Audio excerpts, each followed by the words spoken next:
Apple, 3 a.m.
Hello, cuties.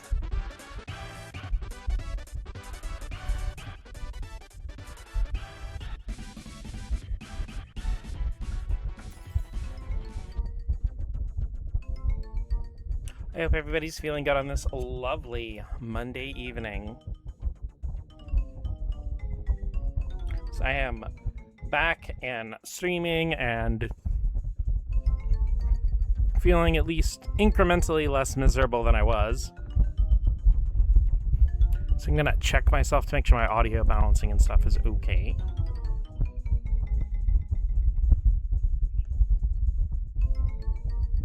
Wah. Wah. Okay, seems like the game to me balance is okay.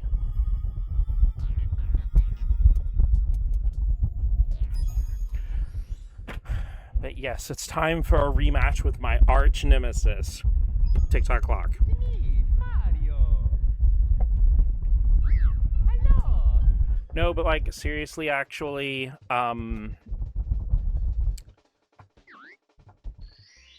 I really got my butt kicked by TikTok Clock. Like, I spent most of last stream's Mario 64 section just on the one Stomp on the Thwomp Star. And I went to give it a little try on my 100%ed file you see on there. Hi, Maddie. How are you doing today on this lovely Monday evening? We're back at it with Super Mario 64, throwing down with my arch nemesis, TikTok Clock.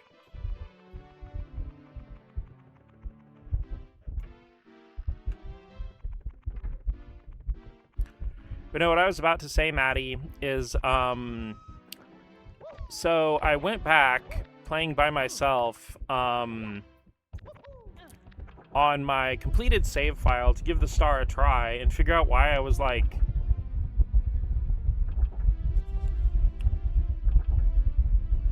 failing so badly on a game that I have 100%ed probably over a dozen times. And I realized that, hi Soda, how are you doing today on this lovely Monday evening? I realized that I had been playing my games through the viewfinder on full screen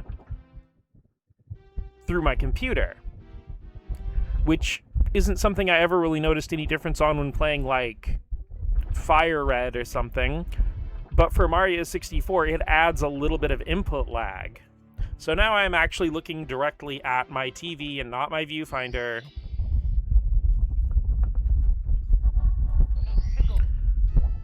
So hopefully I can fuck this up less. Because remember, like, I was mentioning on and off about, oh, dropping inputs or something like that.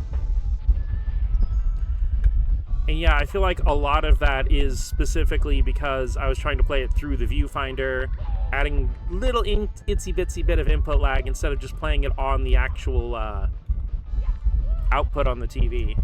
Went to the gym and did stuff. Questioning myself a bit too much. You really do have to stop questioning yourself so much.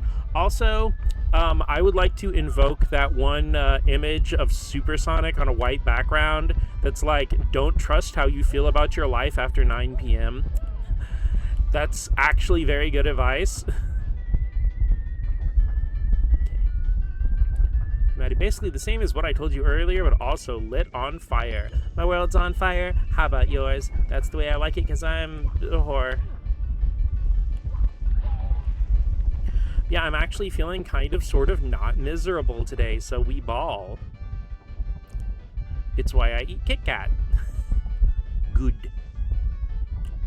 I had myself some, I got some mini Hershey cookies and cream. The little fun size ones.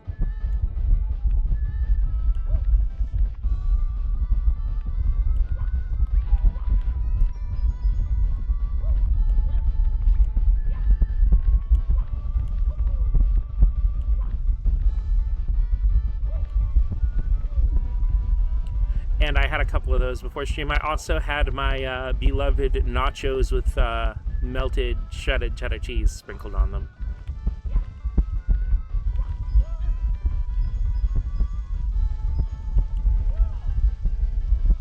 Shimmy, shimmy, shimmy, shimmy, shimmy, shimmy, one up.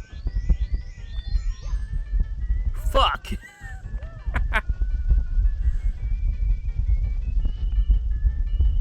Heatwave is gone. Though apparently there might be another one next week. Fuck, I'm so sorry. No, it's been full-time hot and toasty where I live, but I'm also in the southeastern US, and our summers are fucking horrible.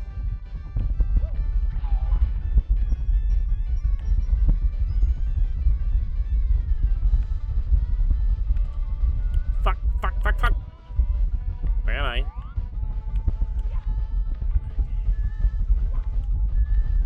No, it's like, I don't like hot weather, and I also don't like cold weather.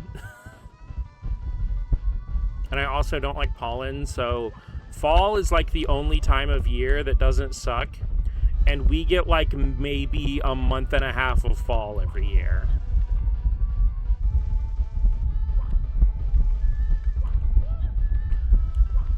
More of a winter guy. Of course, you're an ice cold soda.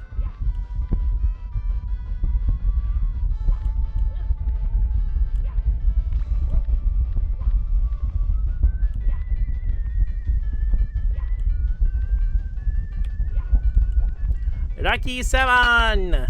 Awesome!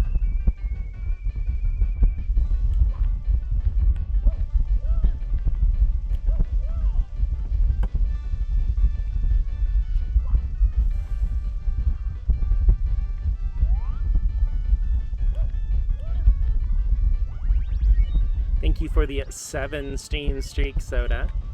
You know I always enjoy you streaking. Shit, shit, shit, shit, shit. Wait. Oh, fuck, shit. I got too distracted by the streaking. I got distracted.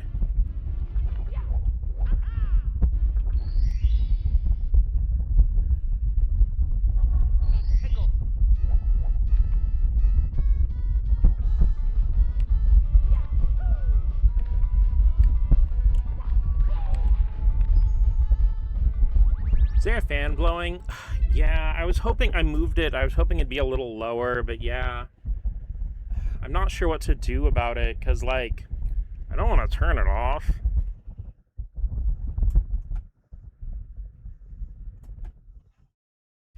Oh, well, I guess I melt.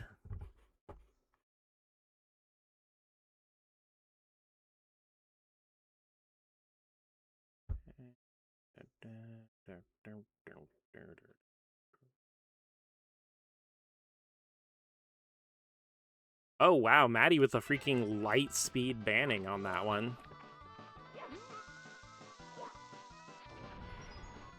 I mean, it's a big deal to me because when I watched my other stream, it was like super noticeable, and I feel like it drowned out me talking a lot of the time.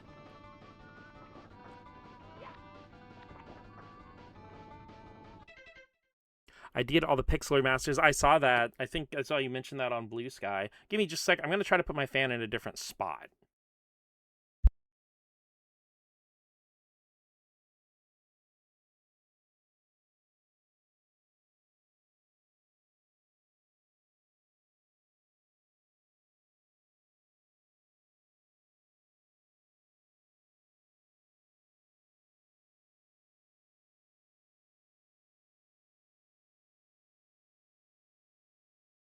Okay, is the fan still noticeably audible? Yeah, I think it is because my mic's showing it picking up. Give me a sec.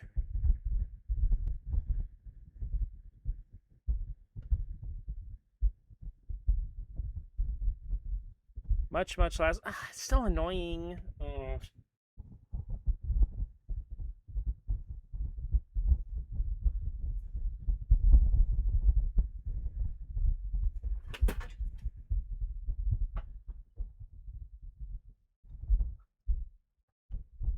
Okay, how about there? I moved one of my tables and pushed it a little further back. It was a very tiny table. It's the one I usually put my water on.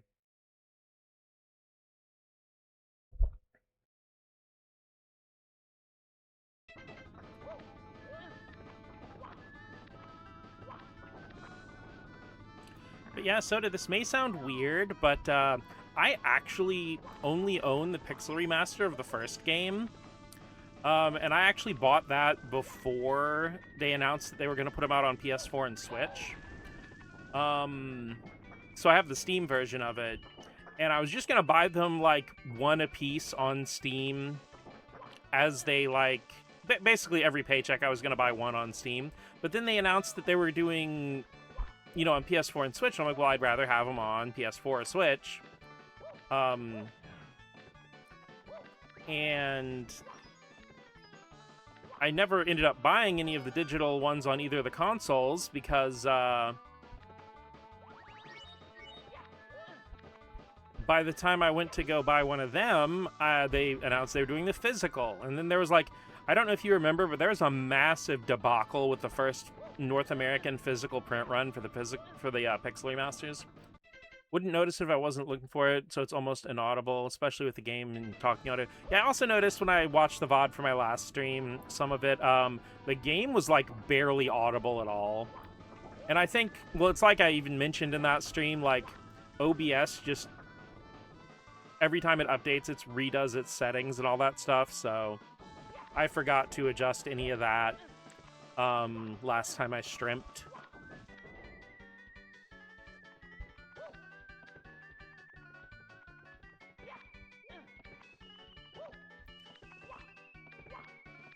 Okay, so here's my rule I'm playing with the Stomp on the Thwomp Star.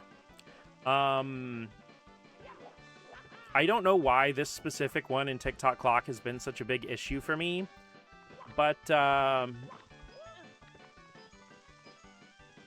if I, like, game over, if I, like, try this another bunch of times and still, like, keep messing up the same ways... God, what the fuck? I am probably just gonna go play Rainbow Ride or something instead of having a whole 4-hour stream of me doing 1 star on TikTok Clock. Like I mentioned before in my last stream of Mario 64, it really bites that, like, the 2 stages in the game that are by far my least favorite are also the last 2 stages in the game.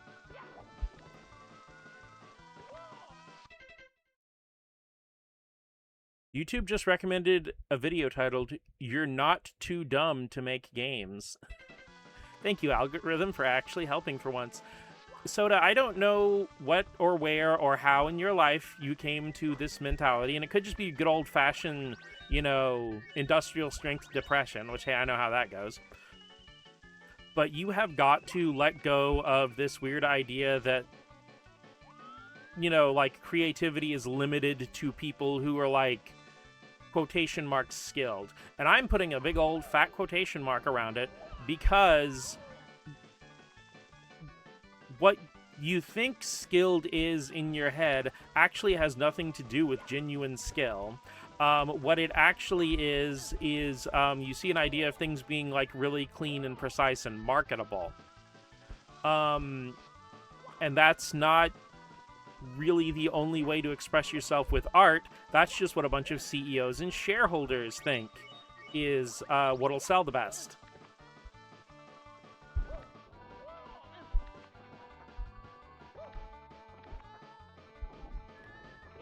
And I understand that's what you see a lot of, and it's what a lot of big artists aim for, and that's fine. There's nothing wrong with that.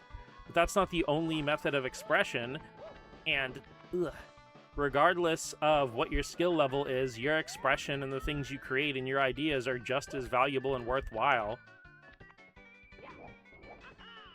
That's right, this one I have to do like that. Fuck.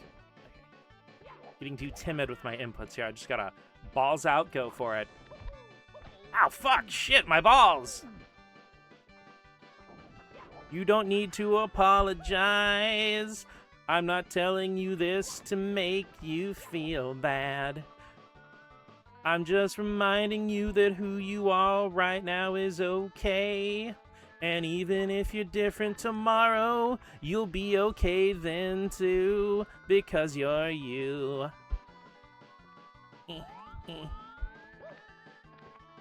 Yeah.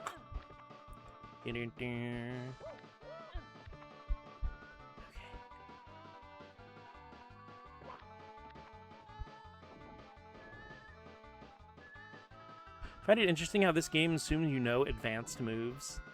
Well, I mean, this is the second to last course in the game. And also, literally every move that you can do in this game is in the instruction manual.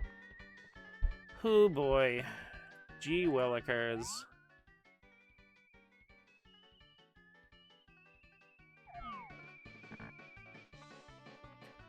Okay, locking in. Fuck! Shit! Okay, well, I did my test jump, so now I'm gonna go back up there and do it for real.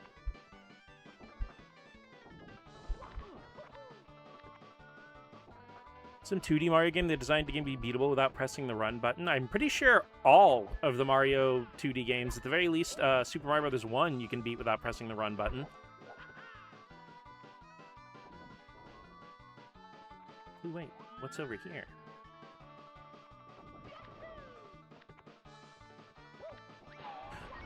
Here comes the money. Wait, shit. Can I get over there without busting my ass and falling down?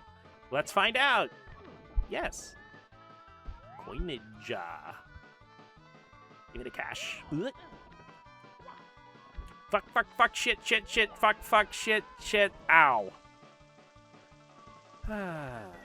Wait. Oh, depth perception. Why must thou betray me?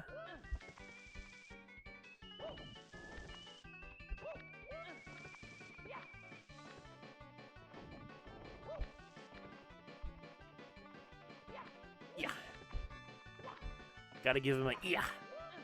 Gotta give him the whoa. Tomorrow I'll work on some new Steam layout. Make emote. Oh, stream layout. Cool. Haha. I also need to make my emotes. Oh, gee willikers, golly, you guys. It has been difficult. Feel better with your words. I'm glad. I'm glad I can help you even a little bit. To make your emotes too. Well, it's just the one, Maddie. Though I do appreciate you making me one at all. It means a lot to me.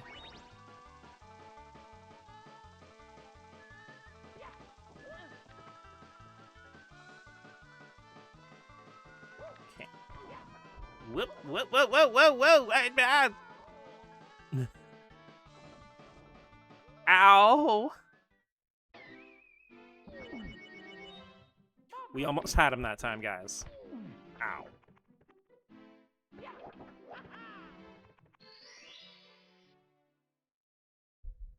Oh, actually, first need to make a VTuber model face thing before doing regular emotes.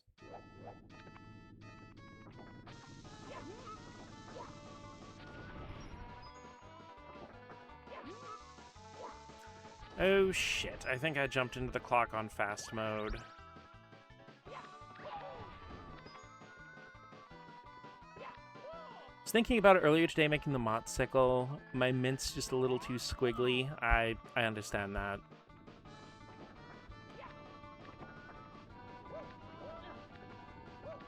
It's hard to motivate yourself to do anything when it's 100 fucking degrees.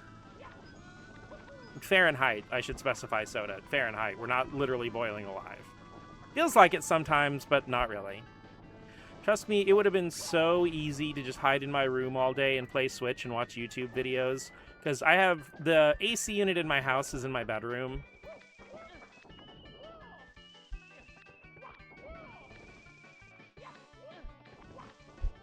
Okay, you know what? I'm not putting myself through this shit. I'm gonna go as a bicycle or popsicle? Popsicle. Maddie actually drew it as a food item in their Tomodachi life, and it is wonderful. Yeah, like the Sonic one with the gumball eyes? Yeah. No, like, I was smitten with it the first time Maddie showed me the illustration. It's so amazing.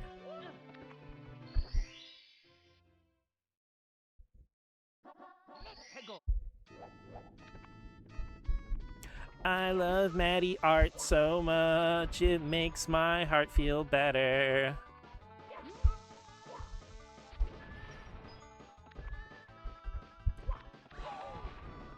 Come back here, money.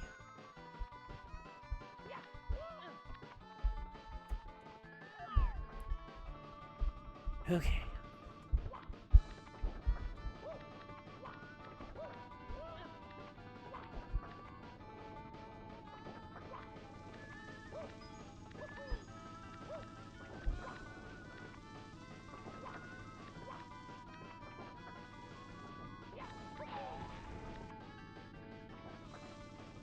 Did I actually accidentally trigger the slow-mo mode? It feels kind of like I did. I guess I can never remember which one's like fast, slow, stop, and then like... I know you just kind of get random for the erratic one. Yeah.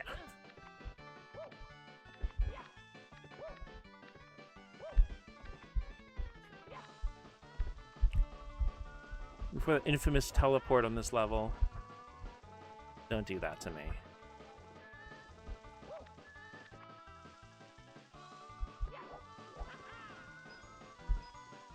Dun dun dun dun dun dun dun dun dun.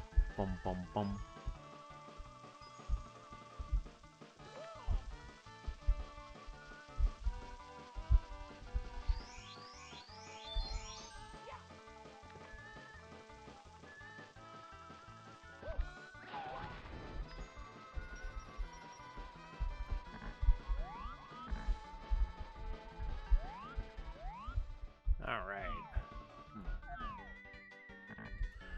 Crazy that this is what's inside of every clock. I know. There's a little Italian guy in there going, "Wah, Yahoo!" falling down repeatedly.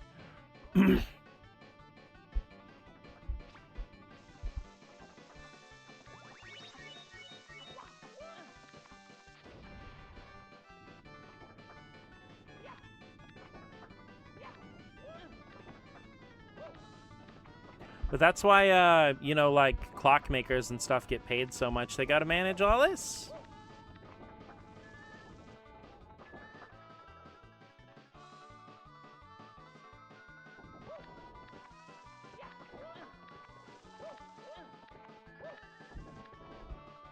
Fuck. Okay, I brought that one on myself.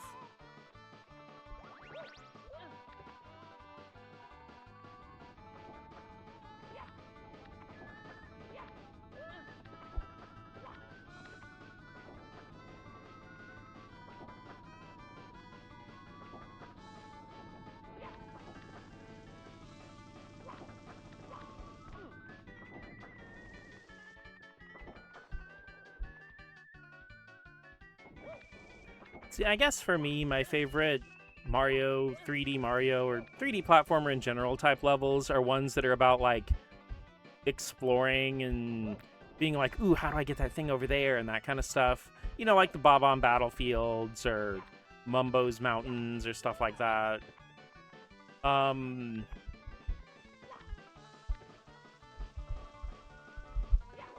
Because maybe it's just because of my depth perception issues, but the ones that are just like a bunch of things floating in the void, not really my faves.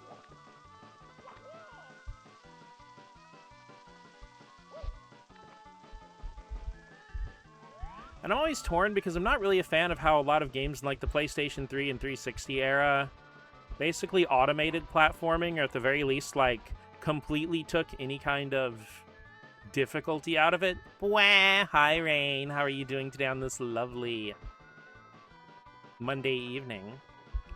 Once again, taking on my arch nemesis TikTok clock.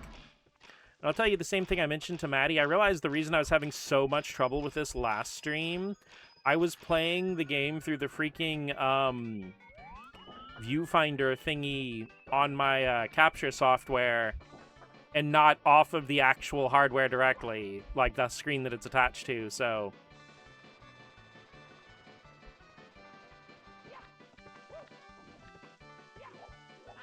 like it's already felt a lot easier and better to play. Brain and body not braining or bodying, understandable.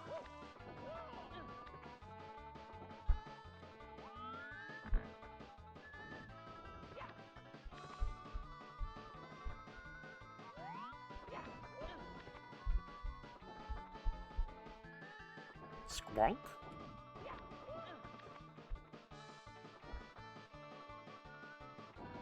Whoop.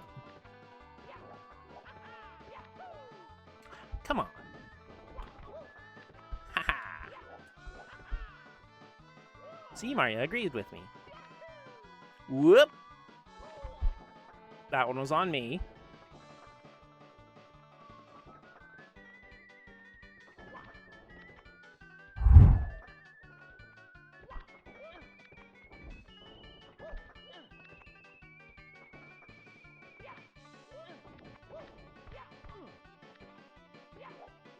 Almost with the accidental skill shot there. Give me the money.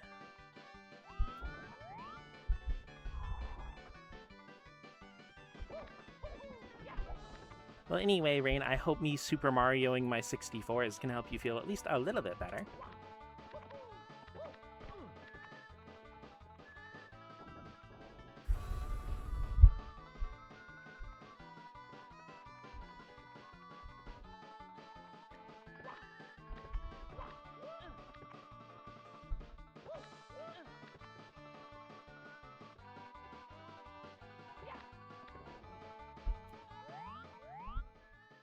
So there's a that there, which is probably not a thing I need right now.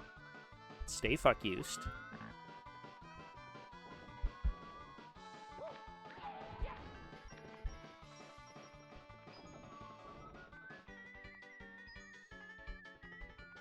$67 coins, let's go.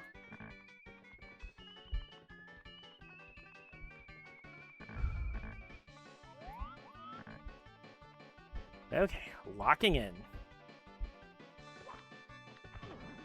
Fuck. I accidentally locked myself out.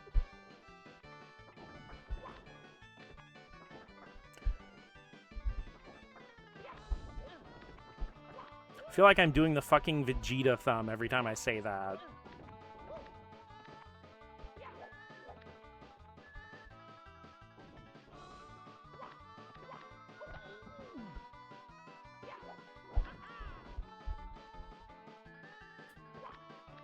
All right.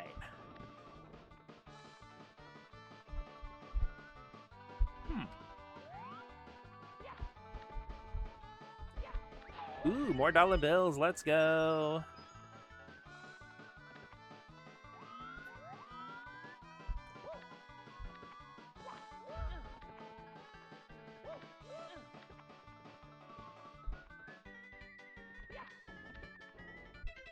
Hi, Cole. Hickory dickory dock. The mouse is stuck in TikTok clock. Saying you need to lock in seems to be bad luck generally. Fair enough. But how are you today on this lovely Monday evening, Cole? Okay, instead, fuck it, we ball. Fuck it, my balls! Fuck. Like, how about I just do the thing instead of trying to psych myself up? Imagine doing something. Here in neurodivergent land? Nah, we lay in bed and think about how cool it could be if we could function.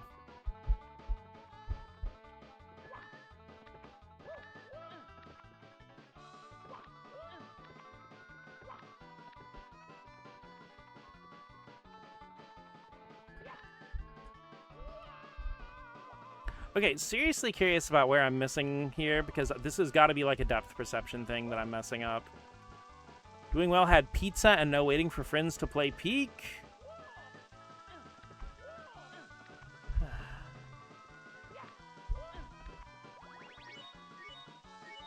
Hope you're well. I'm definitely doing better than I was, for sure. I feel so bad when, because like last week, I basically only streamed Tuesday and that was it.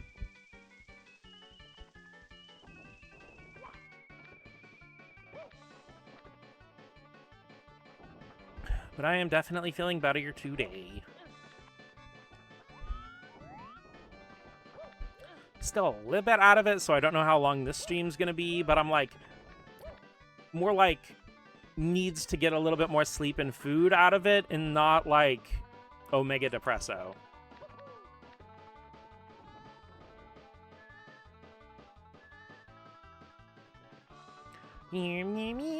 Like I said, I am probably far too candid in my streams, but oh well, you guys came here for me.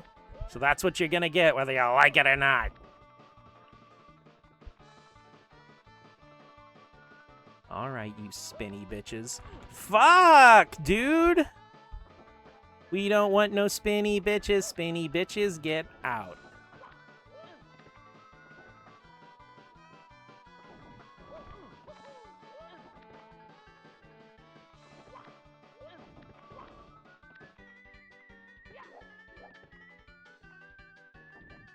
Why would you do that?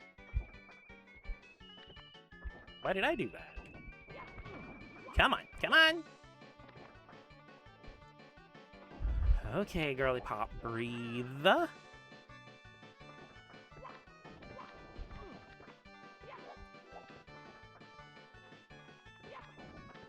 See, my real arch nemesis is my own impatience.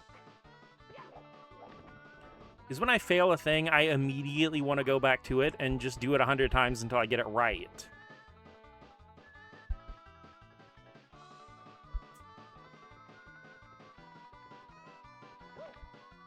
You know, I don't want to have to, like, do all the preamble again.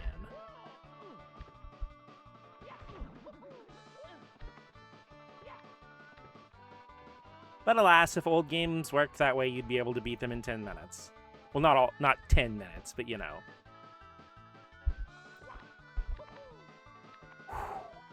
Alright. Fuck. Triangles.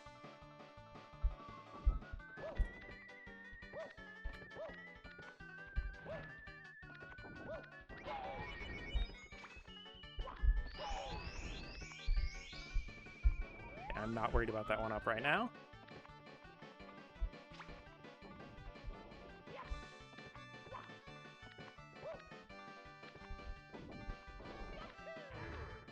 Oh wait, I hear a thwomp. 97? Oh boy. Hey, what the shit am I supposed to do from here? Okay. Can I squeak up this one? Hi, Whoopie. How are you doing today on this lovely Monday evening? We're Super Marioing our 64.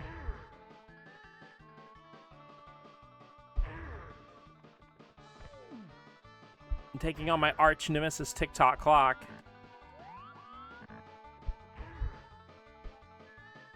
Instead of Netflix and chill, we got TikTok and girl cock. Ugh.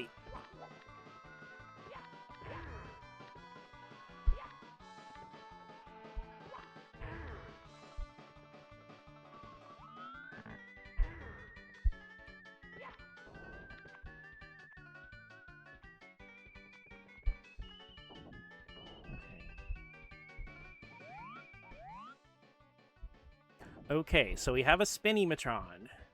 Oh, there's the... Okay, Naruhodo. Gotcha, gotcha, Gentetsu.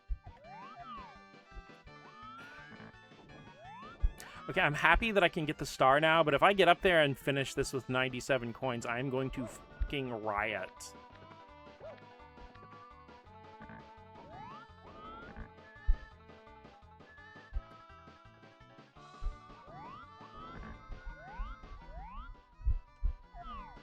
And there's got to be 3 coins over there, right? There's not, is there?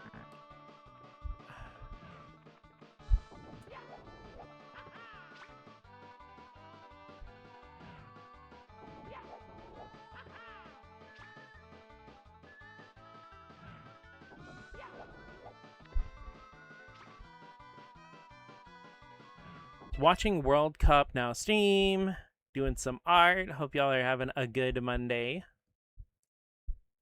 We are doing great now that you're here, Whoopi.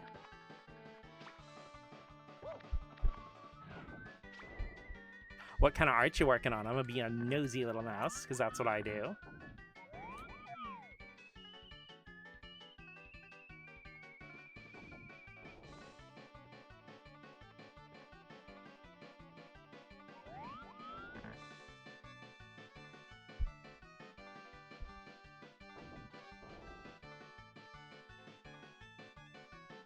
Almost 2 p.m. or 2 a.m. Sudden reorganized folders on the computer.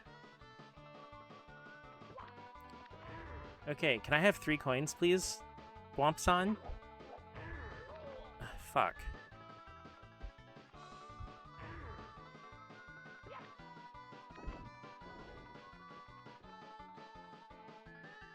Deltarune Chapter 5. Ooh. Low-key, though, I haven't even finished Chapter 1 yet. I'm very sorry. That makes me sad. I never got to experience Undertale because by the time I discovered it, I simultaneously discovered literally every spoiler.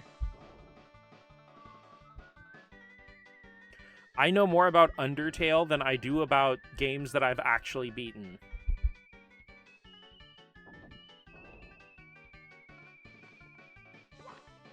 Why am I dropping frames? That's not cool.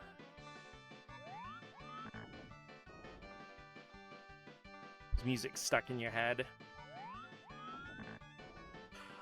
You see, a part of me kind of wants to get Deltarune on, like, maybe PlayStation, and that way, if it ever gets a physical, I'll get the physical on Switch.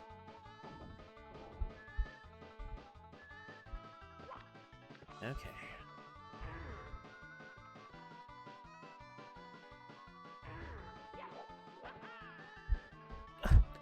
Rude! Oh, this Thwomp's making me work for it. Triangle spell. Does not suck enough not being able to play those games blind. Isn't that the tale that takes place under Maddie? I don't want to spoil it for anybody else. Some frisky business.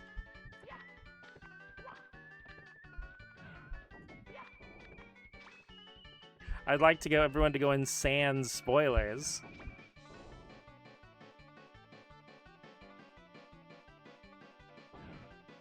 So you gotta finish Chapter 5 so I can see Whoopi art. See, let that be your motivator. Honestly, I'm too obsessed with Mina the Hollower right now, I feel like, to focus on much else.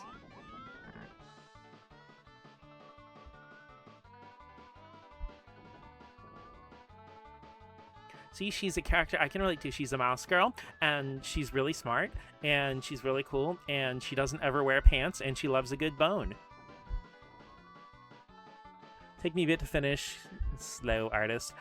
You're not slow, you're precise. Your art is like, it's like great things take time, you know?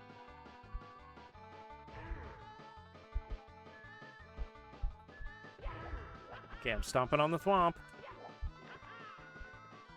Mario, please touch it. Mario, what are you doing? Oh, yeah! Man, I really got it on my 3rd try after struggling half the fucking stream for this 1 star. Mina, I'm stuck. I want to go to Bone Beach, but I can't find where to enter. I haven't gone over there yet, because you can kind of do the game in any order. Right now, I'm heading towards Septemberg. But I know that every screen in the game is technically doable. It's like it's not... It seems like it's structured this way, but it's not a Metroidvania. So a lot of it is figuring out how to kind of use the moves you have. Let's go, Kaya the goat. Oh, thank you.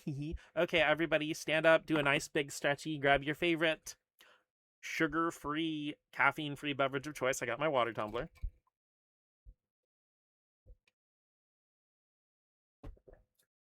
Let's all stretch.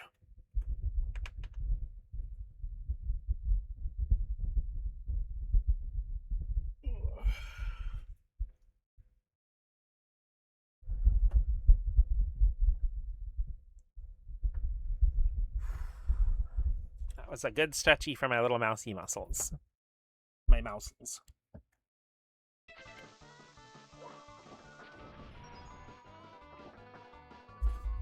You guys hear me okay? I moved my mic a little bit because I'm far too pansexual to sit in place while I do anything. Oh, fuck.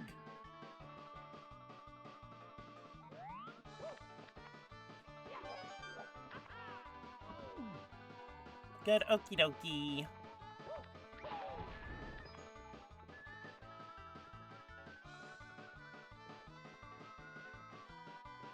Okay, last time we missed it by 3 coins. Well, thankfully we don't have to worry about going to any specific place. As long as we can get 100 coins in the same spot, we are good to go. The big linchpin, I feel, is going to be getting that blue coin button. And also not falling to my death. That's a good part to do also.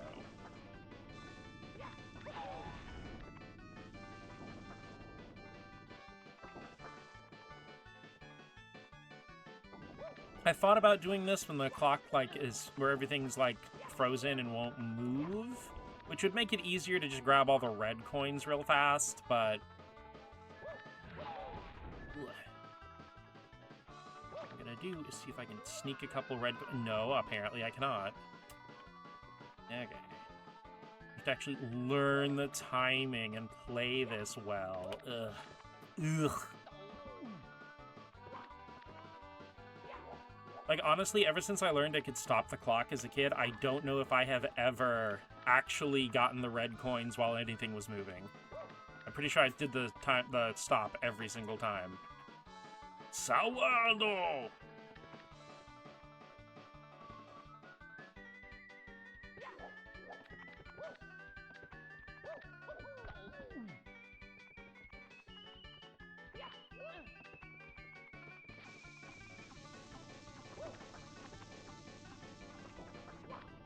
An old concept art I did of Soda Man themed coat of arms. Cool.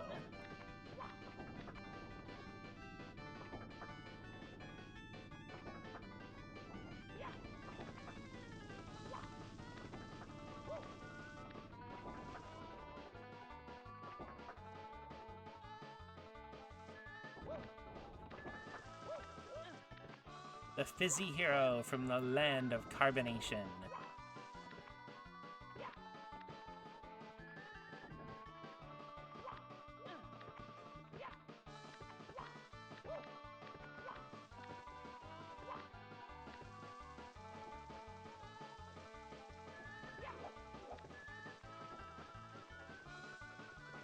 Hey, Sodaruma. In context to your art and stuff, the flavor has got to be melon soda, right? Right? Eh?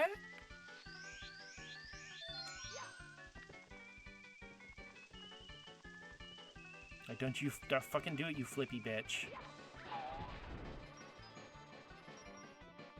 You fucking pan pizza ass motherfucker. Don't you look at my face.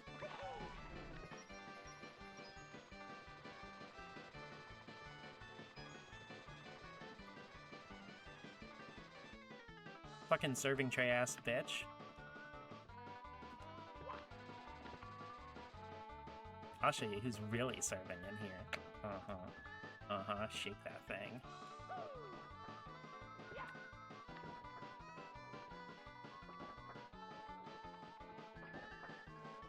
Melons.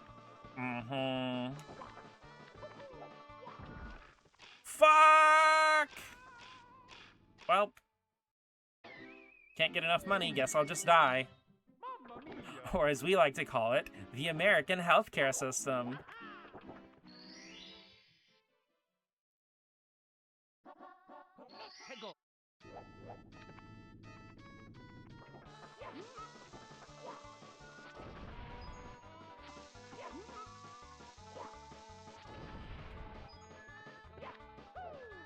Woo!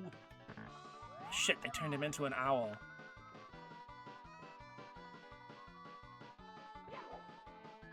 Oh no, the gears and stuff all in erratic mode. Have I did it to myself?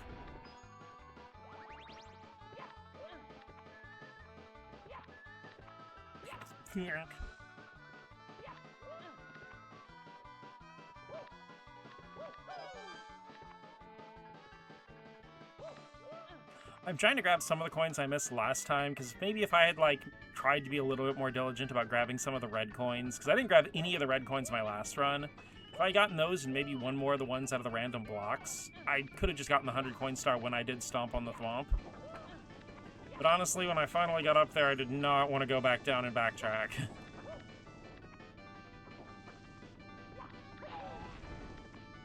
So we are sadly not free of tick-tock clock quite yet.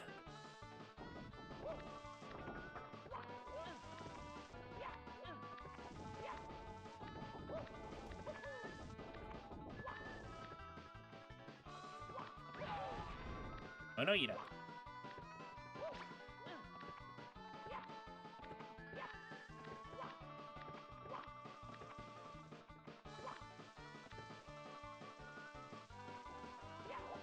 Well, super cutie. I mean, when it comes to super cuties, it takes one to know one, Whoopie.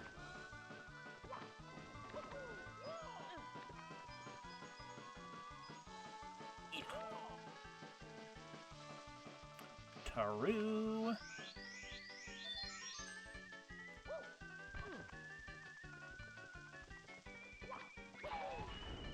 Oh no, you fucking don't. Flippy ass bitch, go back to the pancake mines.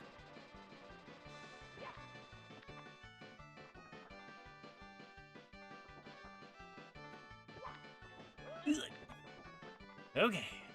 Let's not fucking destroyify myself this time. Okay.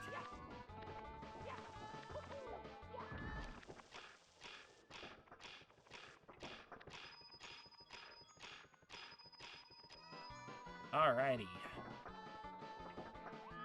68, the worst number. Kicking my feet, twirling my hair. Why that?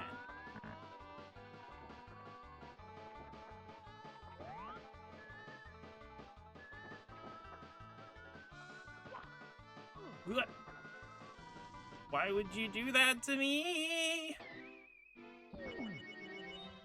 Mamma mia!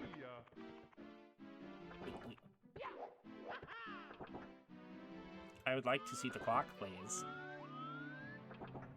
I can't be too mad at Mario 64's camera, because this is the game that literally invented 3D cameras as we know them.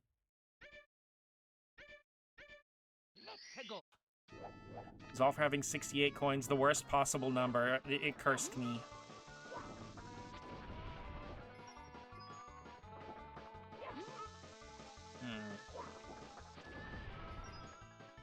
Actually, you know what? I wonder if I can actually get 100 with, like, everything stopped. I think it's 6 o'clock that stops it. I don't remember if it's 6 o'clock or noon, but I guess we'll find out.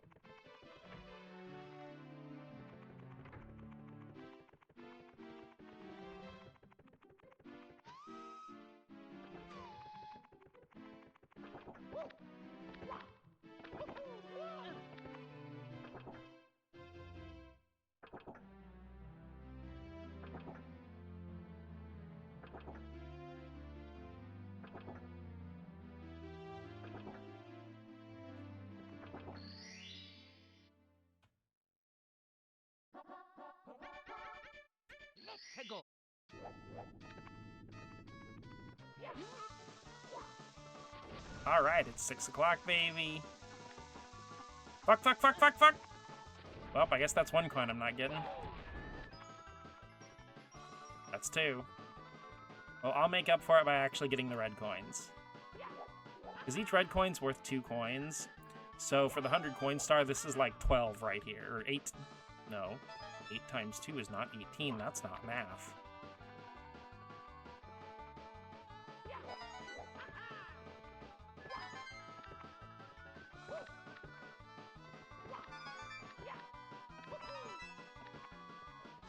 Times 2 is 16! Hooray!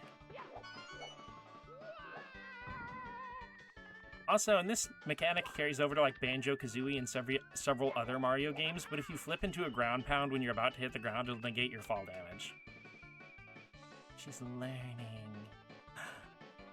Learning mouse.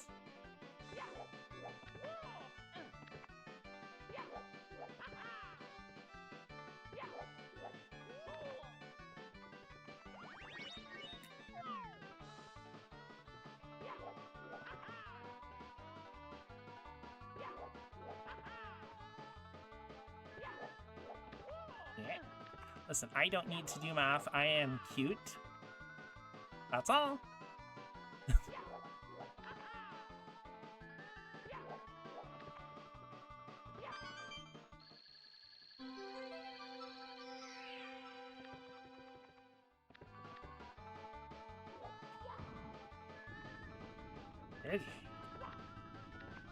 You know, after going like all the way up this thing to the Stomp on the Thwomp, having everything not moving's a little eerie almost.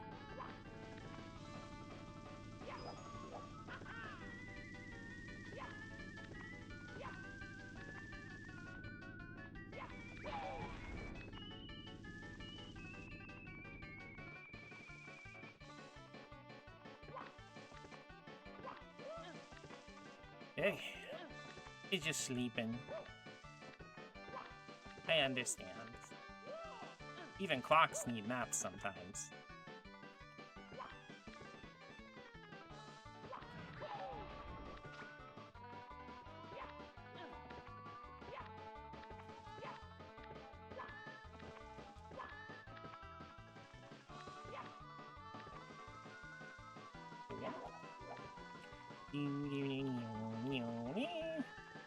You know, it is really kind of cool to me how, like, a lot of games that didn't have really big soundtracks, they'd reuse tracks for different stuff, but it would actually, like, recontextualize it to where, even though it's the exact same piece of music, it feels different. Like, this is the music for Princess's Secret Slide and stuff. It's being used here in Tick-Tock Clock, and it's used in a few other stages too, but it feels like totally different vibe than it does when you're on, like, one of the secret slides.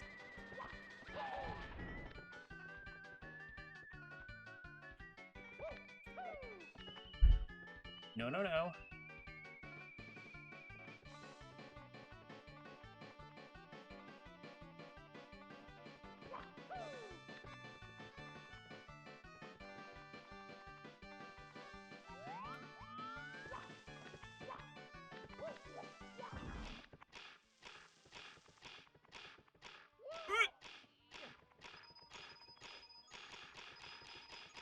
Damn it! Shit, I hope that 5 coin loss doesn't freaking fuck me over. Ooh, that's not a good place to stand. Leave me alone, leave me alone, leave me alone.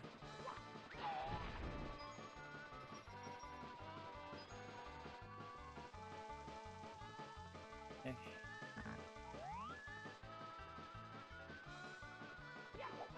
Really? I'm just... yeah. We can just... yeah.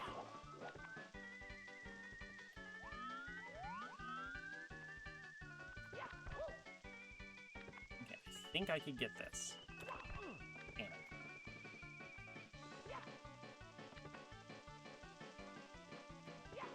Because I'm pretty sure, like 7th mentioned, it is possible to make this jump without things moving.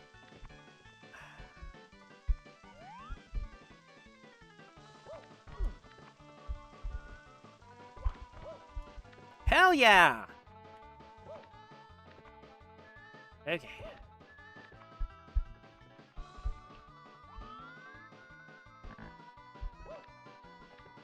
Quick look around, see if there are any like extra areas I can go to that I might not have tried to brave when everything was moving around. No, okay, that just takes it to the other star there. Okay, come on.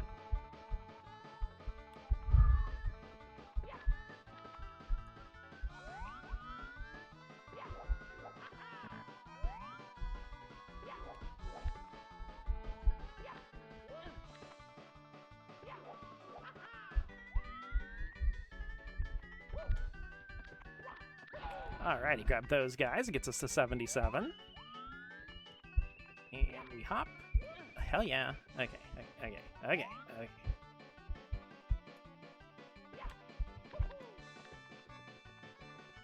There's gonna be a little bit of a squeezy squeeze. Squeezing it, squeezing it, squeezing it. Okay. Then we can hop up in here and get that 10 coin. Oop. 87. Hell yeah. Yeah. Yeah. Okay.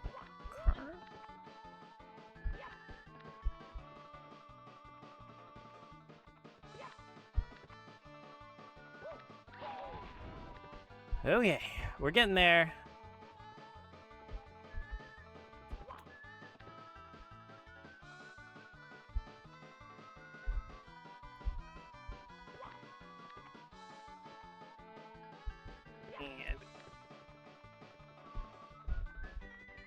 The triangles.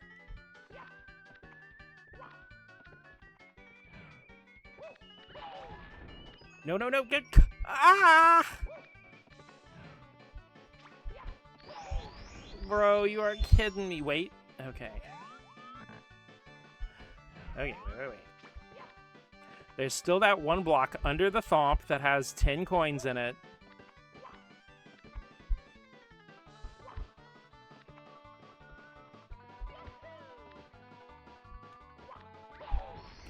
Aw, yeah, let's freaking go.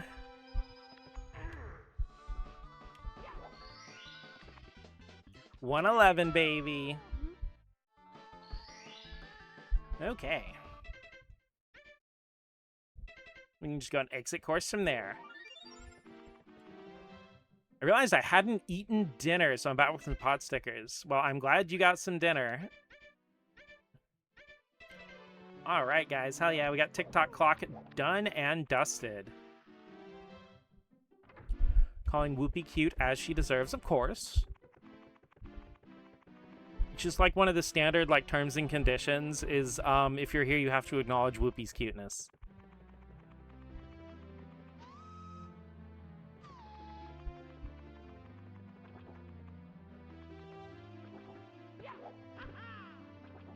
But yeah, we have finished the last 2 stars of TikTok clock. Okay, wait, that's the Mario over the rainbow, right? Oh well, we'll find out. I'm pretty sure the one without the shine takes you to the final stage. Yeah, okay, this is Mario over the rainbow.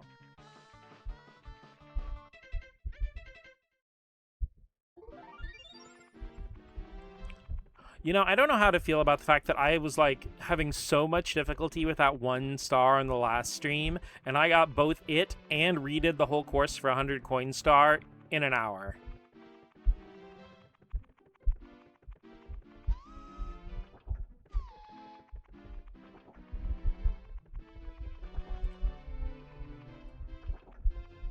Good job. Thank you, 7th. How are you doing today on this lovely Monday evening?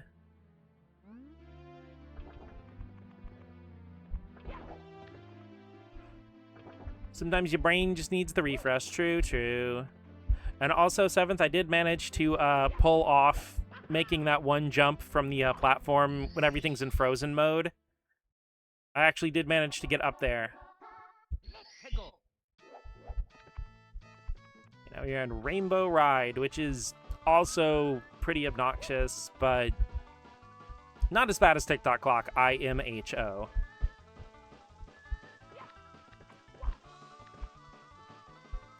Besides, we gotta play, like, Rainbow Ride on the last day of Pride Month, right?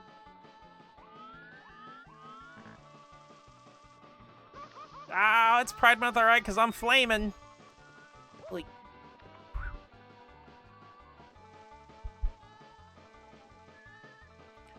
saw good stuff. Hell yeah, awesome. Thank you very much. Wait, we got the first, not the first one was in Tiny Huge Island, but I always associate Lakitu and 64th being your camera person. It's always so weird to see, like, one of the Bowser minion Lakitus.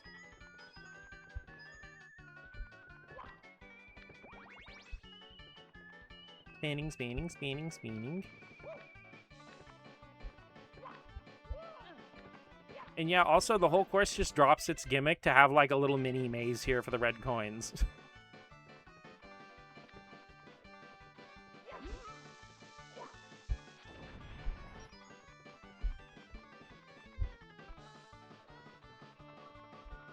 And I think, if I remember correctly, I think the Bomb Buddy is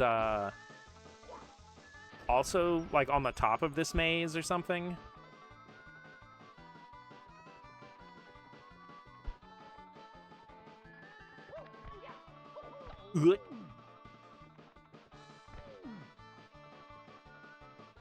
Okay.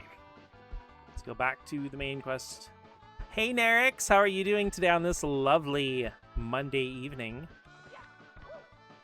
And yeah, Whoopi's here too. Being super cute. As Whoopi does. Alrighty, back on the Magikarp. You let me take you, little girl, on a Magikarp. Burp, burp, burp.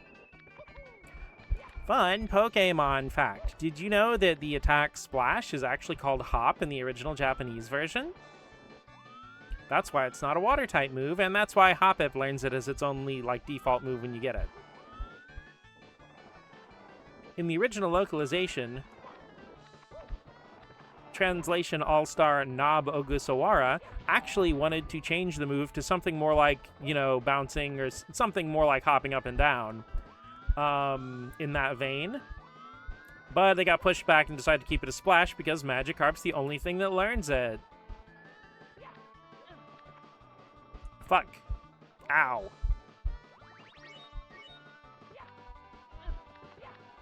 Just keep spinning, just keep spinning. In and out of game, sorry if I don't respond. It's all good. And there's spicy hot take. Okay.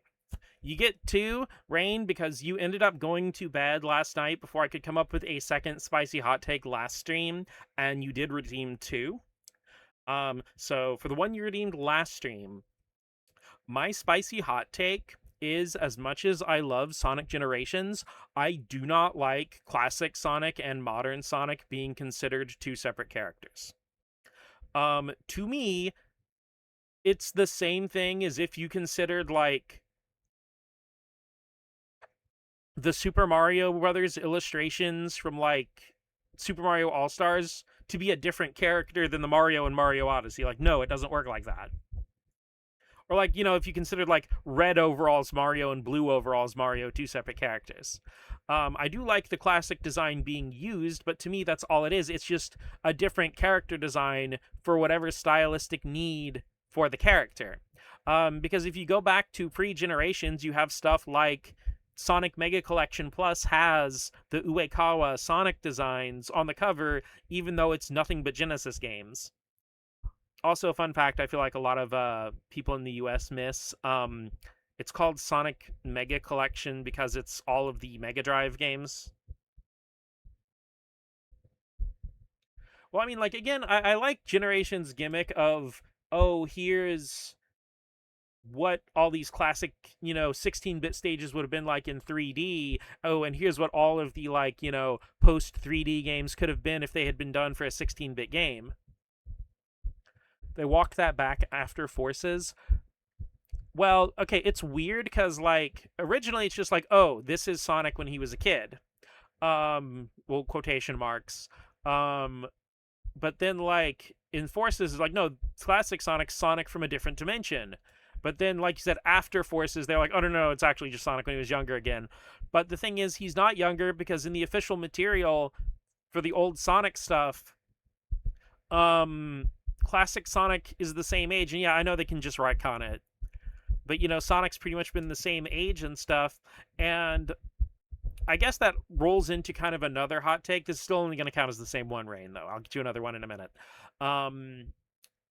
But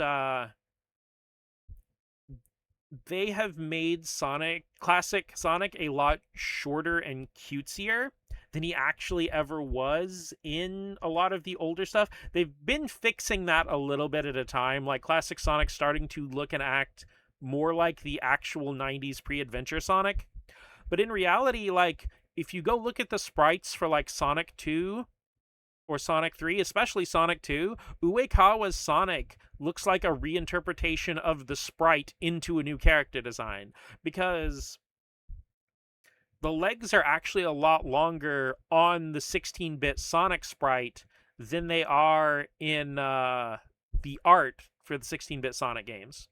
Sonic's just perpetually the same age forever, like Kubi. I guess we're going to call Kubi's two different VTuber models, classic Kubi and modern Kubi. Like the tall one's modern Kubi. Also, another minor thing, not a fan of the name Modern Sonic because, and I think I've mentioned this before, but like, this is a character design change that happened 7 years into a 35-year franchise, and we're calling it Modern Sonic.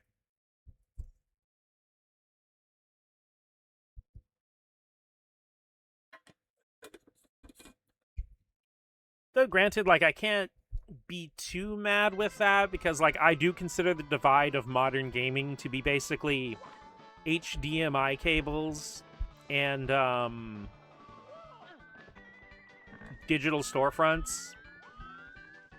So, like, to me, I do feel like the Xbox 360 is kind of a modern console, which is absolute nonsense because the Xbox 360 is older now than the NES was when the Xbox 360 came out. Which is even crazier because, like, when the Xbox... My carpet. No, my carpet's no longer in the house. Okie dokie. Well, actually, I'm going to take a break for just a minute to run to the bathroom.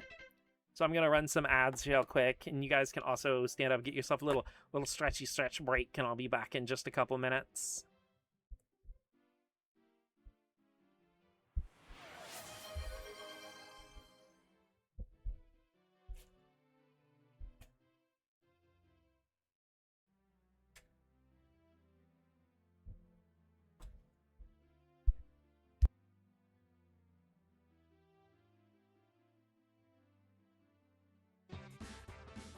Big Apple, 3 a.m.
I return.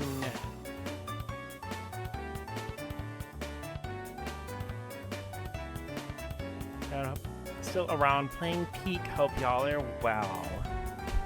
Well, of course, Cole.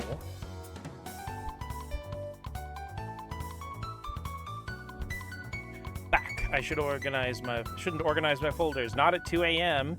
But welcome back, Soda.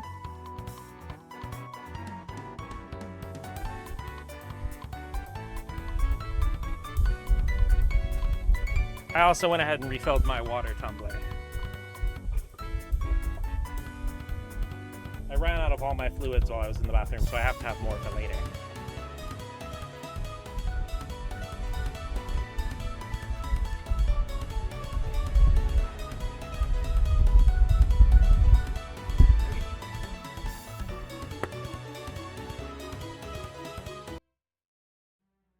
Back to the Marios.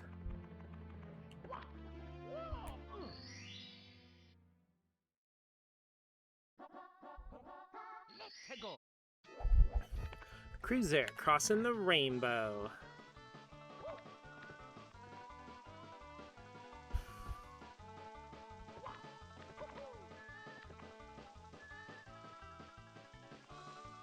Happy Pride Month! Oh yeah. Of course, see that's another thing. I'm really glad I got to play Rainbow Ride. At the very least, on the last day of Pride Month.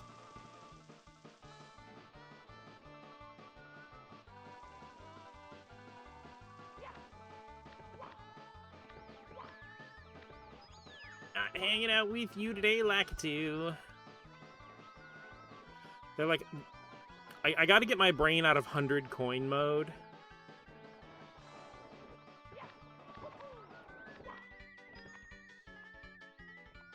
Second to last is June 31 days? I thought today was the 30th.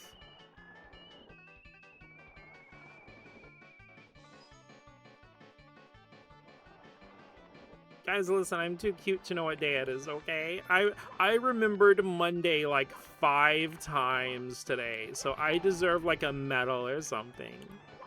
I didn't say Tuesday or Wednesday even one time. Let's jump on this carpet. You're in the past. To play some awesome games that kick ass. Blue fire? That's extra hot. It is June. Every day's great at your June-ass.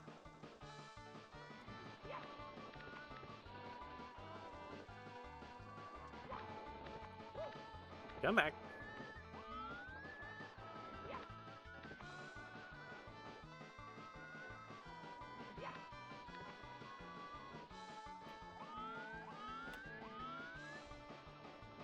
Ooh, feathery wingies.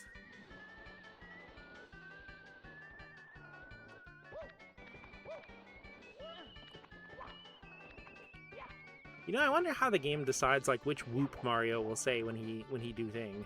Whoop, shit.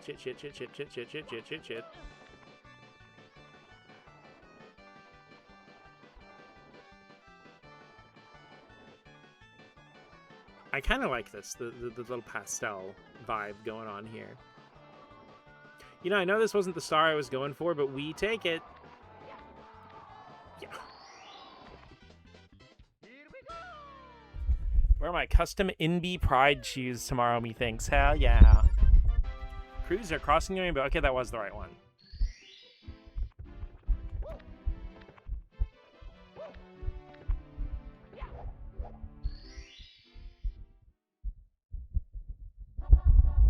Big house in the sky. Going to the big house.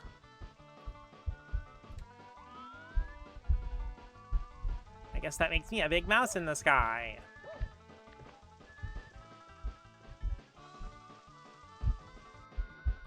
I think it's like actually one thing I think is kind of neat with Nina the Hollower is like a lot of the animal people seem to be very like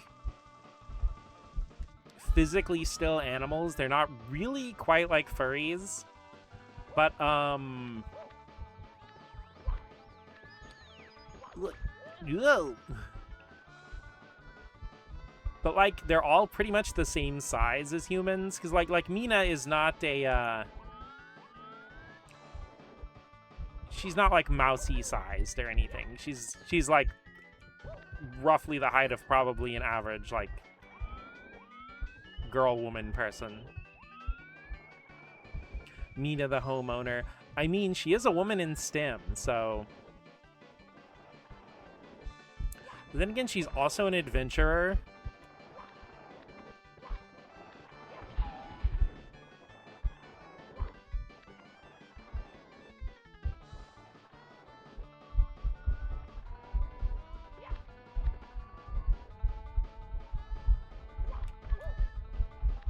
Come back.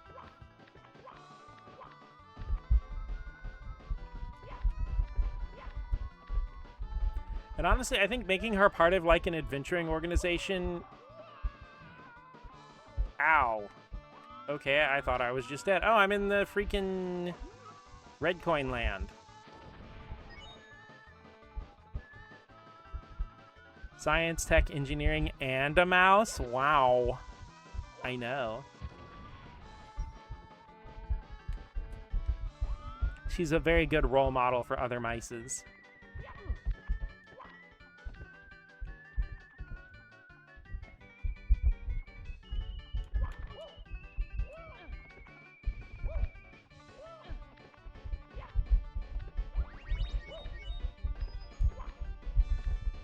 But no, like, making her part of, like, an adventurer kind of guild in universe was really smart because, like, Yacht Club has specifically said that, like, you know, if Shovel Knight was their Mario, they want... God fucking damn it. If Shovel Knight was their Mario, then they want Mina to kind of be their Zelda. So, you know, her being a part of an adventuring guild, well, yeah, of course there's going to be all kinds of different adventures. Aside from just going to, you know, the town of Osex. Love the art of Mina. Me too.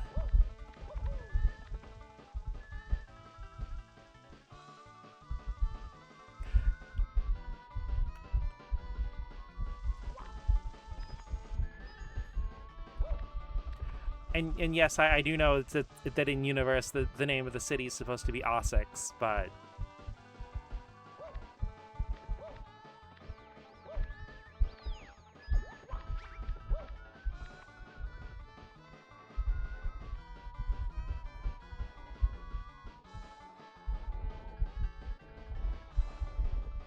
oh, Sax. I hope we kind of get new characters to play in Nina. That'd be neat. Well, I don't know if they have any plans for any DLC. I'm okay with it not getting any DLC. The reason Shovel Knight got so much was because they literally fulfilled every single promise they made on Kickstarter. All of them. And it was all free. Like, the game is more expensive now than it was when it was just Shovel Knight. Because when it first launched, it was $24.99 on, like, 3DS and Wii U. The Treasure Trove on any platform right now, the rainbow didn't load. Oh, there it goes. But yeah, it's $39.99 now, and it's definitely worth that because it's basically like, what, 8 games in one at this point? Shit. I'm okay. Oh, if Mina gets a series, yeah.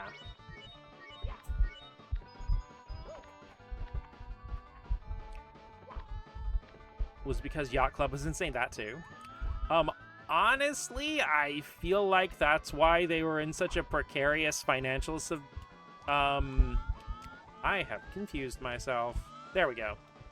Why they were in such a precarious financial situation is because, you know, they kept updating the same game, and, like, as kick-ass and awesome as that is, like, for the consumer, in reality, you know, they still have to pay the bills, and they still have to pay the people. So they're basically giving all that stuff they made away for free. I mean, not free, because obviously people backed it on the Kickstarter, but still.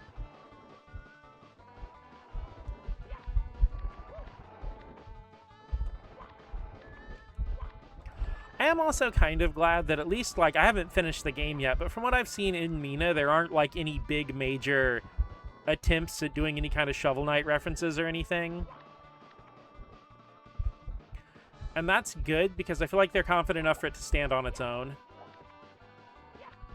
Because that's why there really aren't many, like, big Super Mario references or anything like that in Splatoon. Because they kind of just wanted Splatoon to be its own thing. Big castle.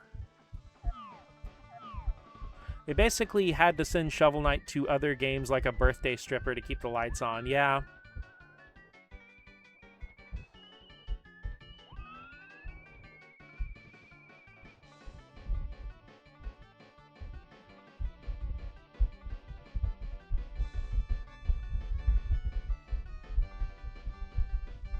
I mean, I wouldn't necessarily mind Mina getting cute little cameos and stuff, and she's already confirmed to be a playable character in Rivals of Aether 2, which I guess means I'm gonna have to play Rivals of Aether 2 now.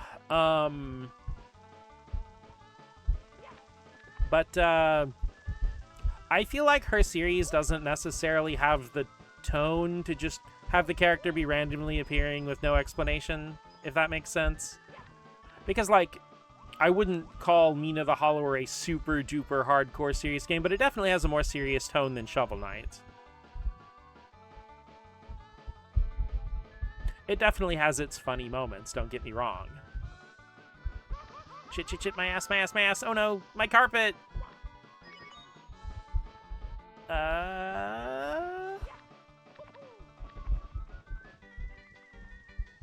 Maybe it'll come back if I believe hard enough.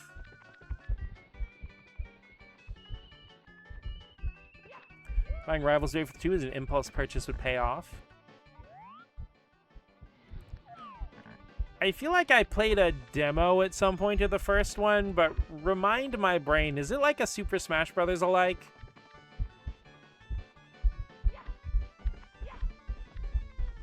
Because Oh, the warp.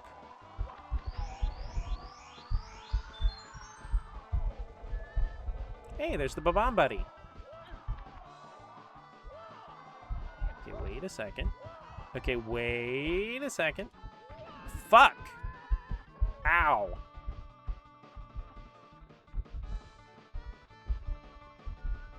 Because there's another game that I always get confused with Rivals of Aether that's also kind of a Smash Brothers alike, that also has had a lot of guest characters. I think the other game I'm getting it confused with is Brawlhalla, but don't quote me on that.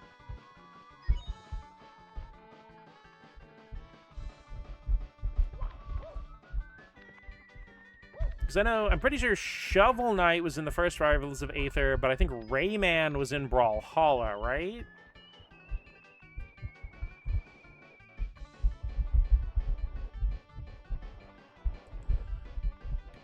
Also, random flashback to the Nicalis-developed 2D fighting game Blade Strangers, which, like, was a completely batshit insane indie crossover. It had, like, characters from Cave Story, Umihawa Karase,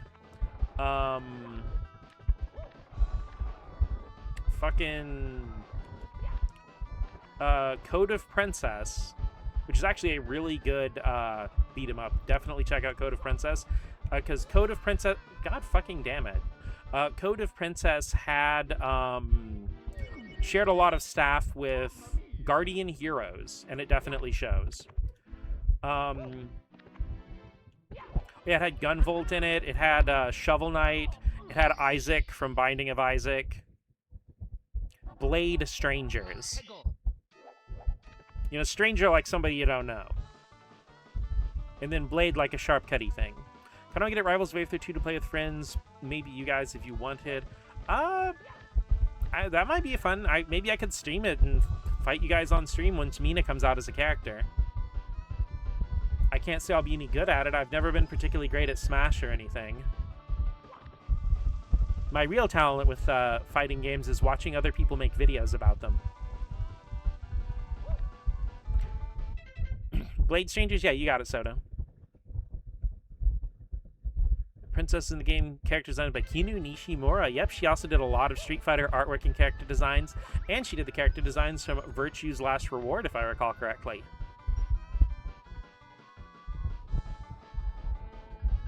Not particularly good at fighting games, so we can all be bad together. Cheer. Oh yeah, speaking of videos about fighting games, 7th finally released his long-awaited part 2 of fighting game moves in non-fighting games. Really cool, fun video, and everybody applaud for him. 7th got his first sponsor in a YouTube video, which is freaking awesome.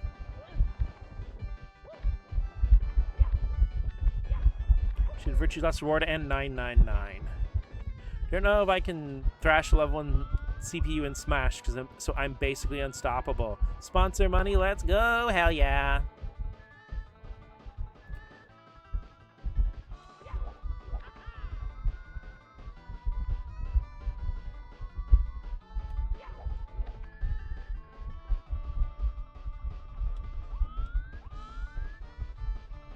Okie dokie, let's not fall off the carpet this time.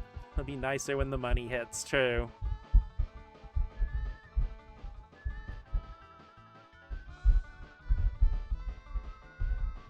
No, it's like, I know this is gonna sound silly, but I always a little bit forget that, you know, I'm actually affiliate on Twitch. Even though I'm very happy and proud of myself that I managed to accomplish that. And that is because of you guys and so many of you showing up and wanting to watch my videos, and it means the world to me, it really does. But every once in a while, I'll check my bank account and I'm like, why do I have, you know, this much more than I thought I did? Oh, right. I actually get paid for the work I do. Imagine that. You know, like, I'm trying not to get too mushy or anything here, but I am just so used to things in my life just not working. Sometimes for reasons beyond my control. I always forget that, like, Twitch stuff does kind of work out for me. Unsure when I go VTuber mode whether or not I should multi-stream on Twitch and YouTube. I've thought about it too, but I feel like most of my audience right now, at least, is on Twitch, unless, you know, Twitch's CEO types, you know, decide to catastrophically destroy the platform. Which, you know, just kind of seems to be a thing you naturally do with major platforms these last couple of years.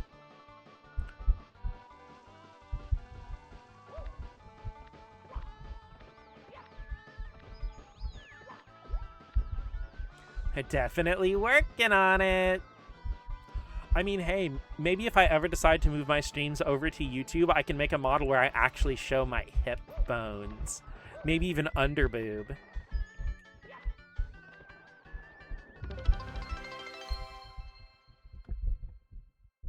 Whoa, things are happening. Co-stream for a stupid reason. The fact that YouTube has a live tan. For the mouse purse, thank you so much for all the biddies, Whoopie. Oh my gosh, thank you. That means the world to me. It really does. You guys make such a difference. You have no idea. Appreciate your kindness and just being a genuine person. Oh, thank you. Scandalous ideas, I know. I'm wild and uncontrollable. Like just the other day when I was having some yeast rolls that I bought at the store on clearance, I just ate it directly out of a bag and didn't put it on a plate.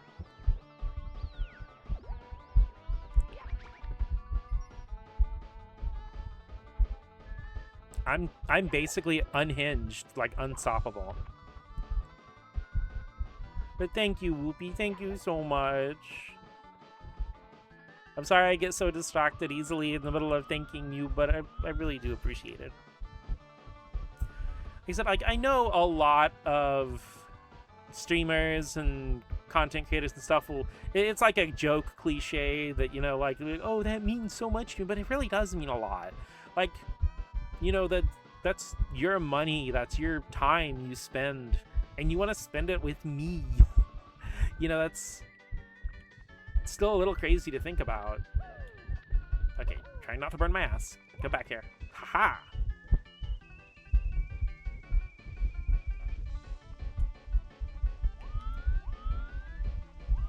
aliens to come get you for that. Mwahaha. Okay. Ow.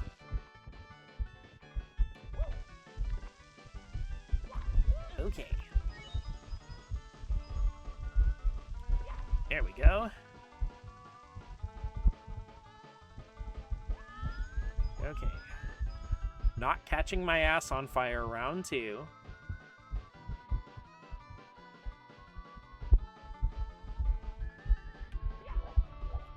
Oh yeah, style it on him.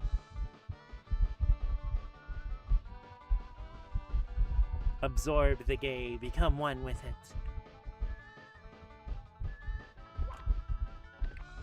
Is this a 1-up? Yahoo! Thank you very much. Sending Nia Xenoblades to Megea in DMs. Oh, whoa.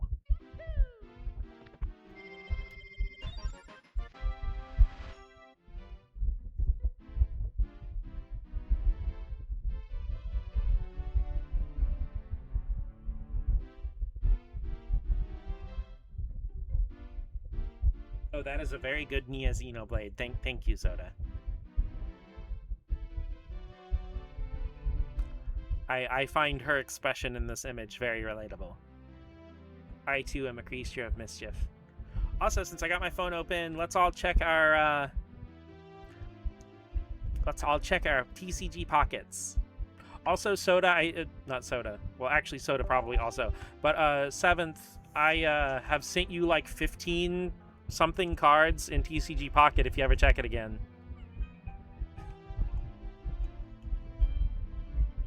Filling out everyone's Pokédex by force. Ooh, additional data download. Oh, that's right. They got the new set comes out tonight. It's already out. Shit.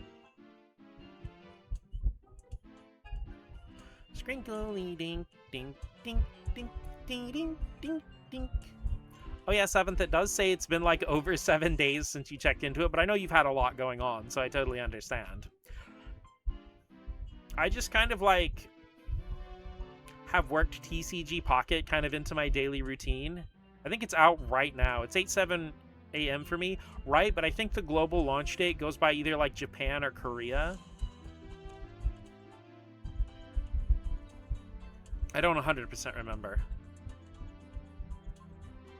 But it comes out at the same time for everybody. I always forget to check it. Launching the game.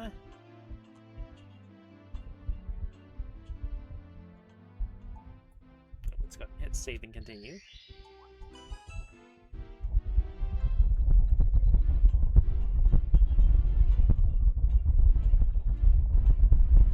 No, it's still giving me Paradox Drive as the newest pack. Even after the update. Let me see what it says in the news. Maybe it might be tonight. I know it's usually 2 a.m. for me when the new pack drops.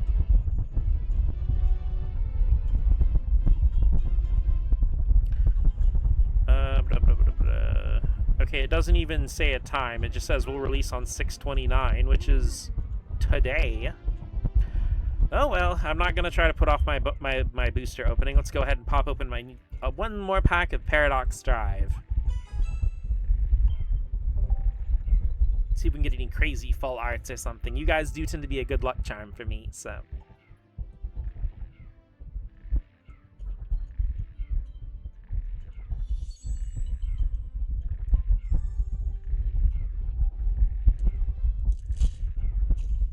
Got Iron Thorns, Corva Squire, Pawmi, Snom, and Iron Treads. Okay, nothing crazy this time. EP Mario. It's the other 6/29. Thanks, Maddie. How did I not think of that?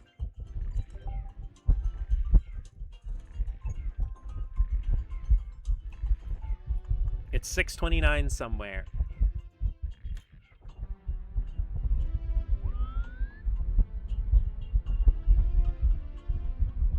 Okay, let's do a quick checkaroony of my Wonder Picks. See if there's anything cool that someone else pulled that I can maybe get a something of. Nothing crazy in the Wonder Picks either today. I have a good sleep schedule. Uh-huh.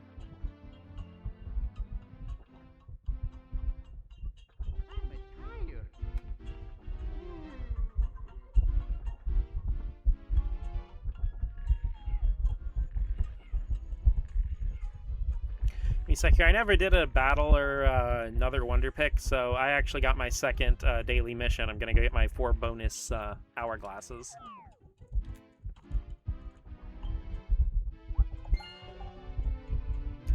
Okay, guys, so how about I'm gonna do 1 more star in Rainbow Ride, and then after that, how about we play some FIRERED? Does that sound good?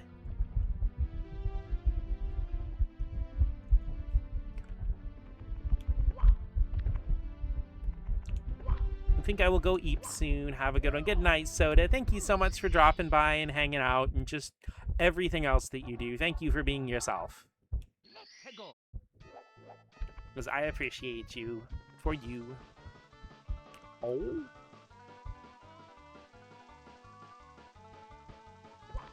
Because, you know, a part of me wants to kind of like, ooh, let's push and see if we can get all 120 stars because we're so close. But I'm like, I don't know.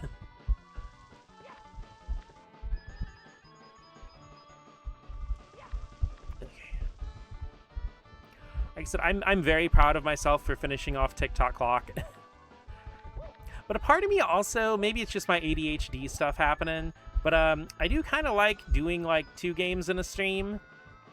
I thought the like Mega Drive, Genesis, and the NES streams where I did like, or not NES, but Game Boy ones where I did like a bunch of different games were really fun too.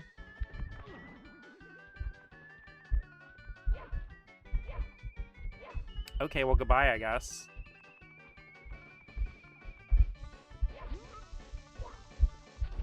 Now, if I recall correctly, there's this, like, the blue coin switch, and the way it sets everything up, you have to, like, be fast and get this really specifically. Fuck. Well, guess I'll just die.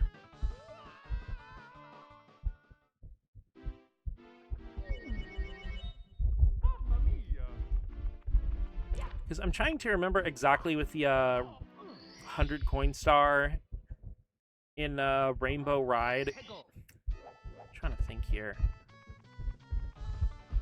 Because I know, like, that blue coin switch and getting all of those is, like, super duper necessary.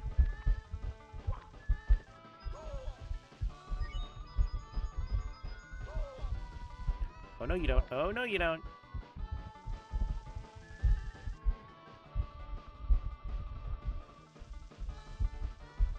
Trying to think is like I said, this one's not as bad as TikTok clock, but you know, the layout of this stage is scattered all over the damn place.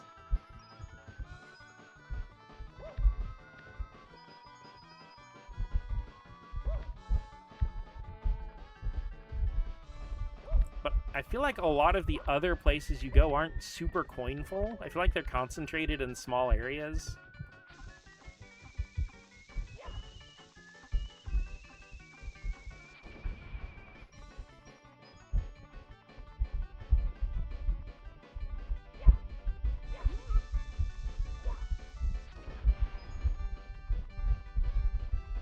Okay. Not fuck it up time. Fuck. Well, I fucked it up.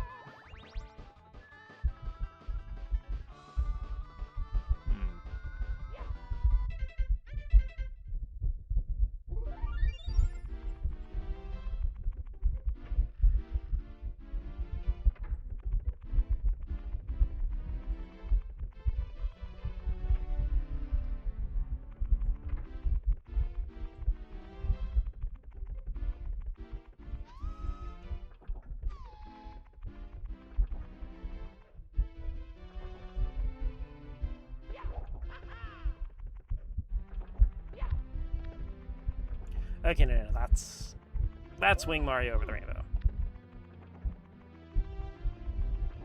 I'm trying to think here, because we have 5 more stars.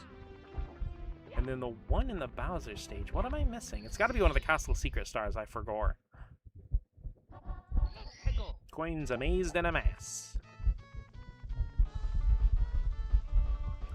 Unfortunately, the Castle Secret stars are a lot harder to track which ones you did and didn't get.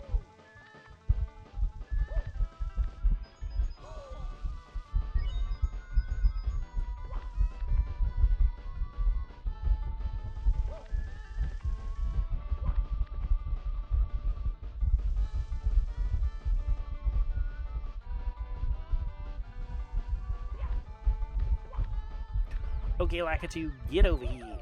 Get over here and get kicked.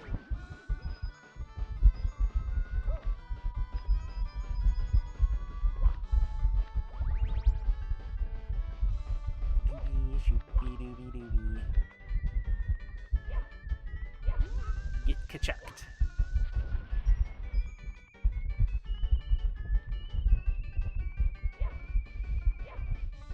You know, at some point I need to make the investment and just get that, freaking N64 Switch controller.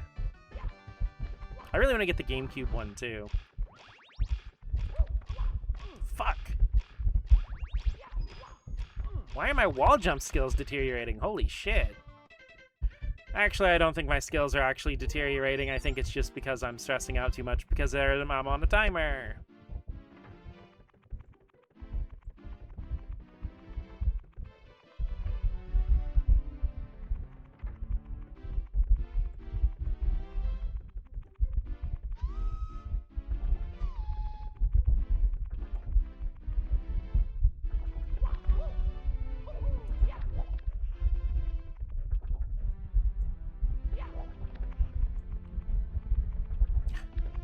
Come on.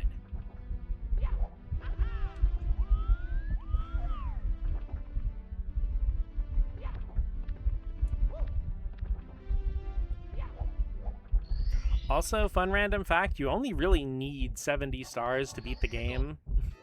So if I just wanted to see the ending right now, we could pretty much skip the rest of Rainbow Ride.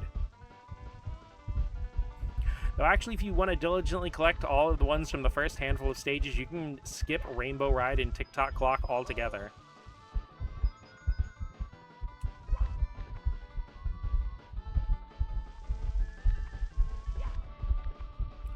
Though I'll be honest, I don't know if I have ever done a playthrough where I just completely skipped any of the stages. Because I'm pretty sure almost every single time I play through this game, I go for 120 stars, or 150 if I'm doing the DS version. Whoa, hey now. Whoa, hey.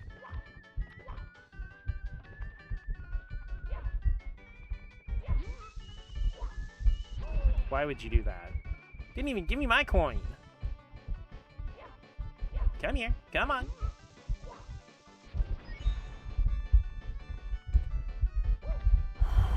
Okay.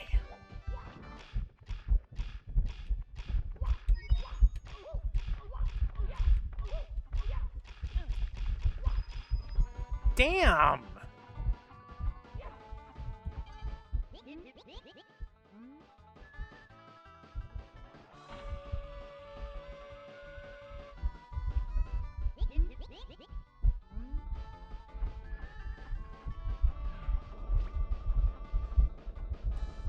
Okay, I guess I'll just go ahead and get the 100 coins. Man. Or not the 100 coins, but the red coins.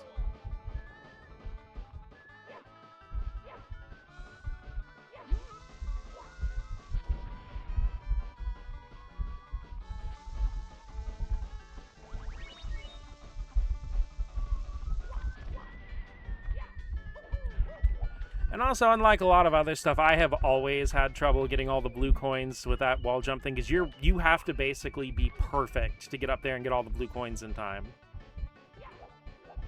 Like, why did they design it like that?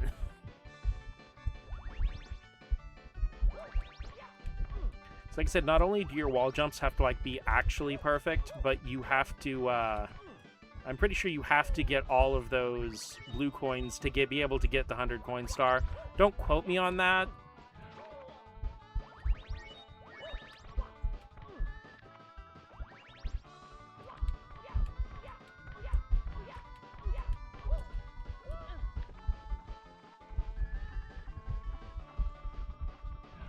Oh yeah.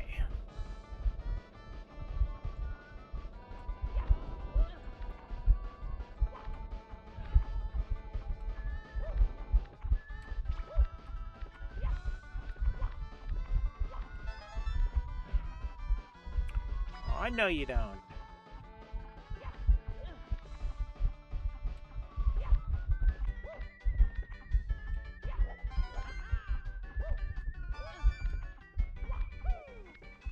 Okay, 6. 7. Be right over there. Come on. Come on, Mario.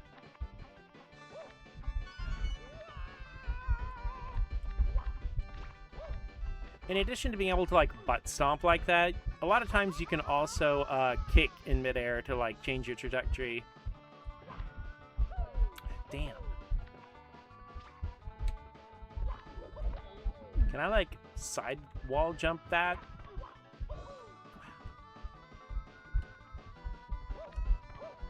There we go.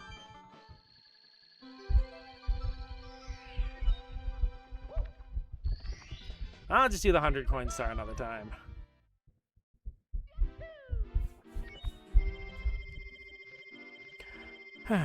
Okay, chat, what do you think? You want to see some FIRERED? You think I should try to go for another star in Rainbow Ride? Or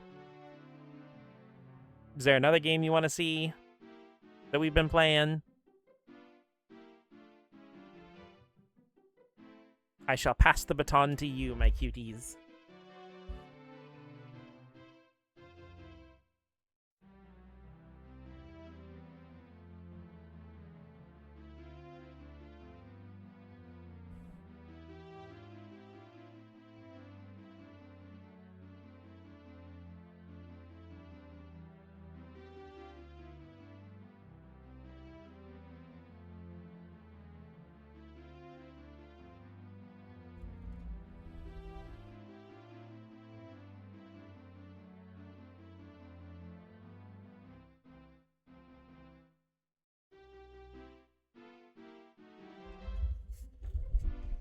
Fine with whatever, but I'll throw FIRERED for the hell of it. Okay.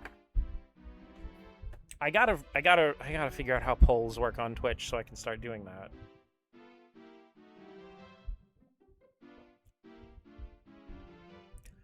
Probably enough Rainbow Ride for tonight. Yeah, that's what I was thinking. Like, Rainbow Ride and TikTok Clock, I feel like are stages you have to do in small doses.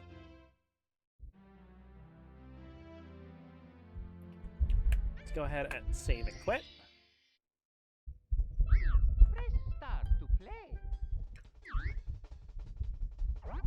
Oh yeah, you guys are probably familiar. You can like squish and move around Mario's face, and like also it's hard to explain how freaking amazing this model looked in like this head model looked in 1996 when it came out.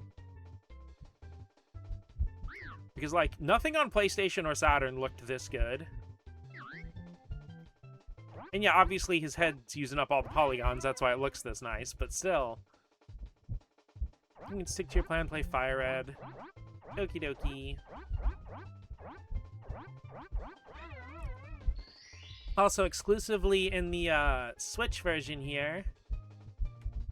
Because technically it's based on the okay, I know everybody of course hates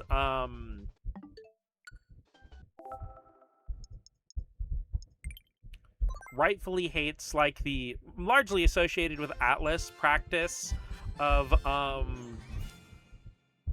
basically releasing a definitive or whatever special edition of a game on the same console with no upgrade path at full price. And yeah, it's definitely shitty, but especially in Japan, that was a thing that was around for so freaking long. Because in 1997, only in Japan,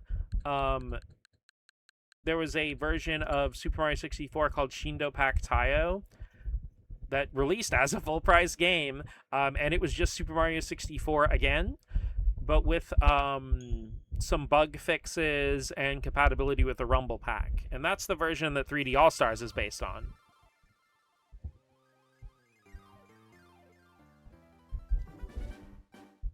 Which means it's also the first time that the Shindo Pack Taio version was released internationally. And yes, it very famously got rid of the ability to backward long jump like upstairs and through a lot of things. So the updated re-release is actually very unpopular.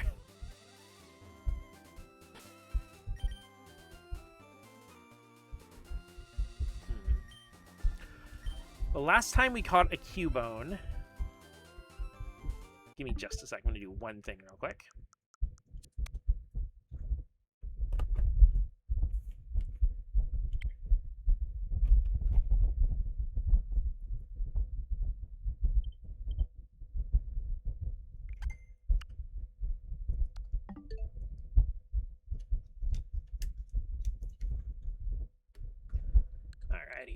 I like to use the Pro Controller for Mario 64 and other platformers. But the Switch 2 Joy-Cons are comfy enough that you can really just relax and play FIRERED with just the Joy-Cons. Because I almost never played anything on Switch 1 with disconnected Joy-Cons.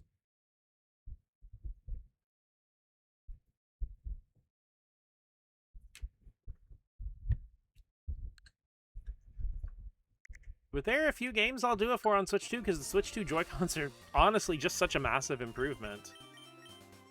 Sec here, gonna switch it to Los Angeles mode so I can just go ahead and play with my left hand.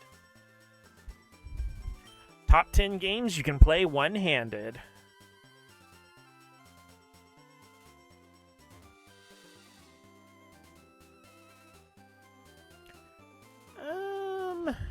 Okay, let's pop open the decks real quick. Also, what I was talking about before with the trying to play it, or kind of more not paying attention and playing the games through the freaking viewfinder on the whatchamadoodle is I feel like that's why like I'd play FIRERED or whatever and be like complaining about missed inputs and stuff when I was menuing too fast. And I feel like that was the same thing.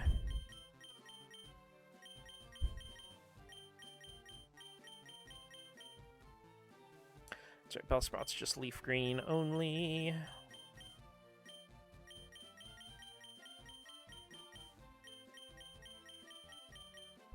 Okay, we need to catch a Crabble. Okay, we can find them in quite a few places, so let's get ourselves a Crabbe.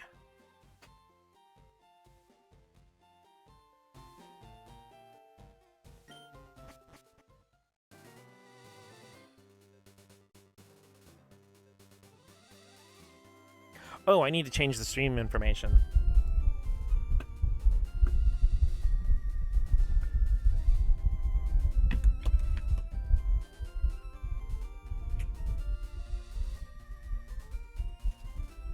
Look at me actually remembering.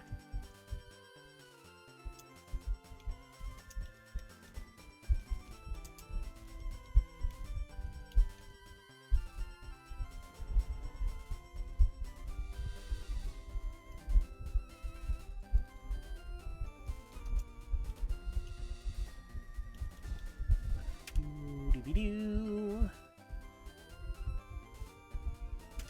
P-O-K-E-M-O-N. Party.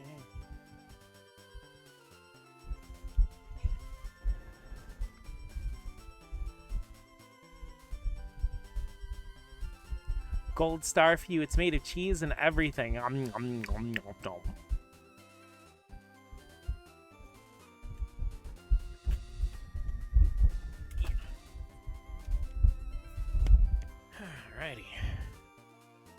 Now, a very cool thing with FIRERED and Leaf Green and L equals A mode, with the single Joy-Con, you can actually hold down ZL or ZR to run.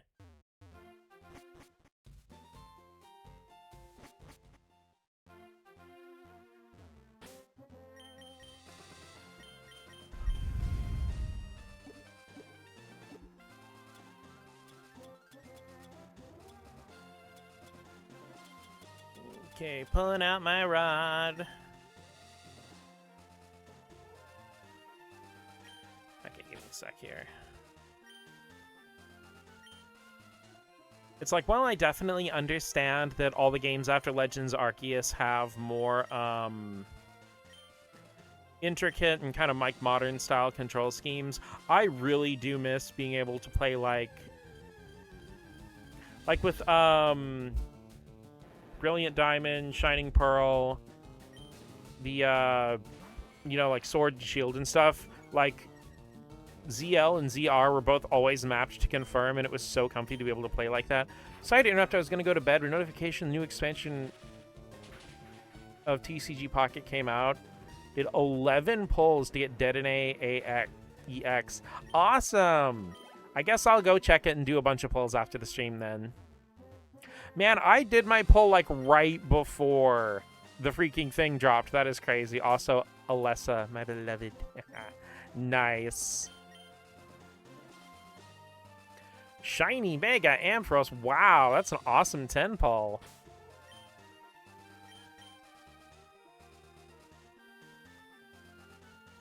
Bad for you.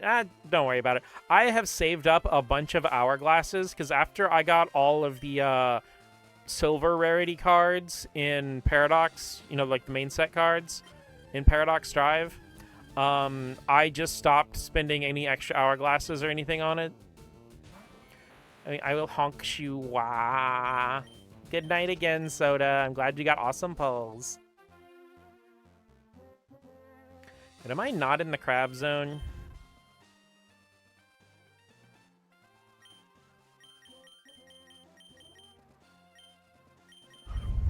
Number 98, Krabby. This should be crab zone. Do I maybe need to use the good rod instead of the soup rod?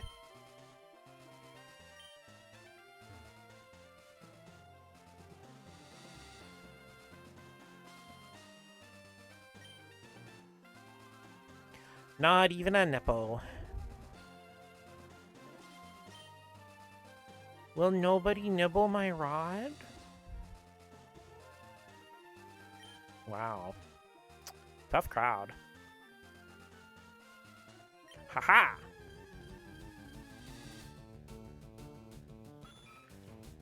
Cookie, cookie, cookie, cookie.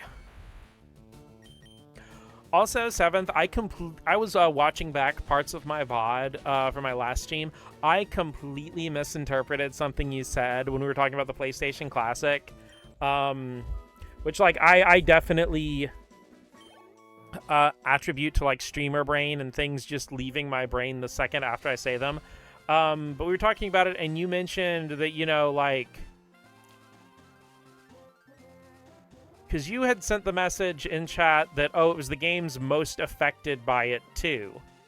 And I was thinking, oh, yeah, the game's most affected by not being re-released on the PlayStation Classic, even when they were in Japan. You know, because, like, Parasite Eve has not been re-released, and the Arc the Lad games are really expensive for the disc, and it's like... No, what you were actually talking about was the fact that most of the games on there that are PAL ROMs, or PAL ISOs, are ones... where you would need that extra response time by it being 60 frames per second instead of 50. Tekken being one of the most notably egregious examples.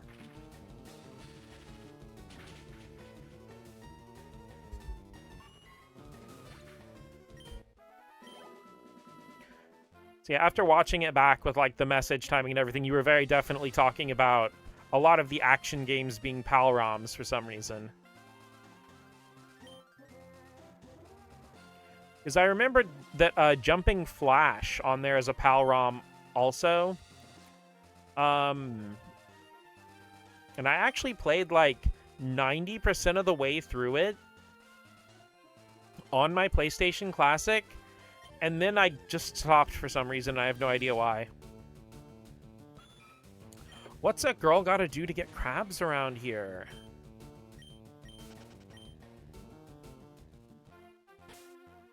Maybe I do need to switch to the good rod. Maybe my rod's too good.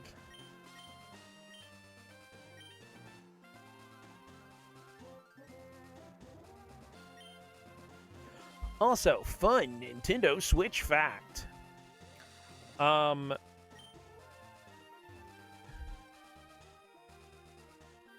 You can actually use the L and R buttons by gently tapping the side. You don't actually have to, like, put your finger over the controller. That's just a lower level horsey.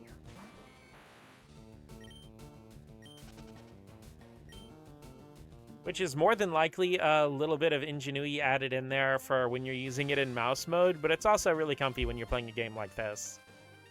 Just being able to, like, gently click the side. It's cool. I didn't figure you were upset about it or anything, but I did want you to know that, like, I finally did realize what you actually meant. Also, it's a little weird to me maybe not weird that, like, Tekken 3 still hasn't managed to make its way to any modern platform. Because it's weird, like, the PS1 version of Tekken 2 is on PS4 and PS5. Finally, Crab! And then, like, the arcade version of Tekken 1 is, like, $17 fucking on, Switch 2 and PS5. Which is actually kind of cool to have an old Tekken on a Nintendo console. But yeah, the thing is with Tekken 3 is, like, while I wouldn't object to the arcade version getting a re-release through, like, Arcade Archives 2, I feel like the PlayStation 1 version has such an expansive wealth of content that just isn't there in the arcade version. Great ball for a great crab.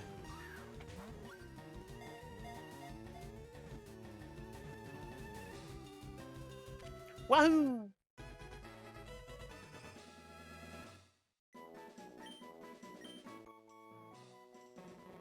Can be found near the sea. Its large pincers grow back if they're torn out of their sockets. Ow.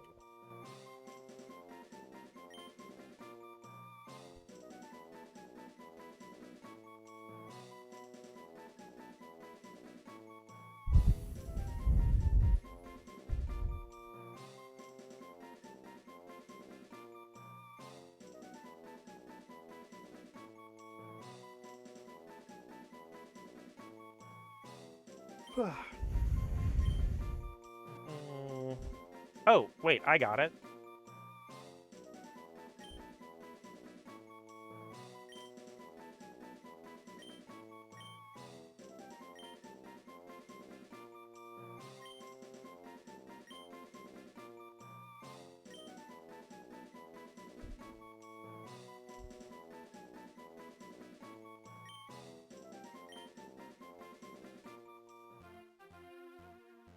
I don't know if anybody would remember this, or even remember what it tasted like, but, like, there was a Halo 3 Mountain Dew flavor in, like, 2007 when the game launched.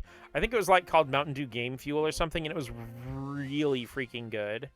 And this is coming from someone who's not really that huge of a Mountain Dew fan. Granted, it didn't really taste that much like regular Mountain Dew, but I feel like, the Halo 3 launch was definitely what started the association of capital G gamers with Mountain Dew and Doritos.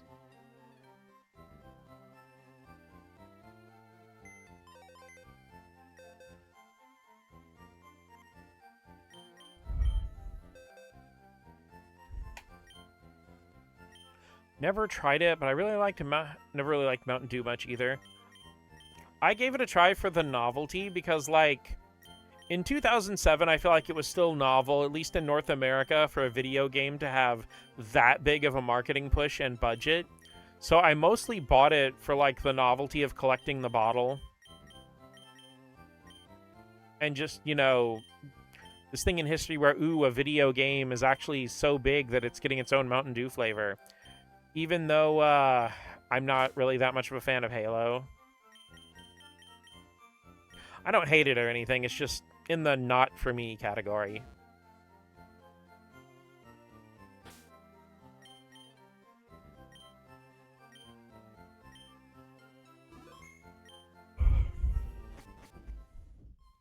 Only flavors I like are the ones that are weirdly fast food restaurant exclusive, like Baja Blastoise and stuff.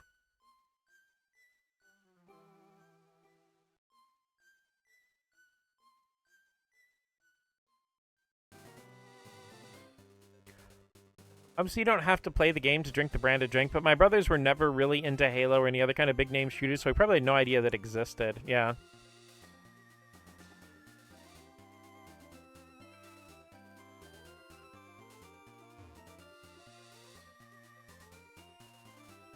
Okay, Rain, I got your second hot take, by the way. I didn't forget.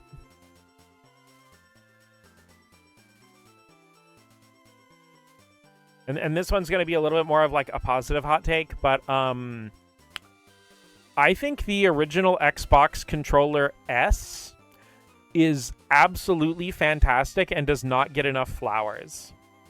Aside from just generally being an improvement on the Duke, and in a lot of ways I think the Duke is underrated because it actually does have some really smart ergonomic design also, but like, I wish there were more games on original Xbox that I wanted to play, because the controller S is just fantastic, the triggers feel great, the buttons feel good. Honestly, I feel like the controller S probably has the best feeling Xbox buttons, though the 360s are pretty good, but the Xbox One and Series buttons are just clicky and kind of awkward, I feel, the face buttons, I mean. Also, I really love the black and white buttons on the original Xbox. I feel like having a 6-button layout is another really cool, underrated thing about it.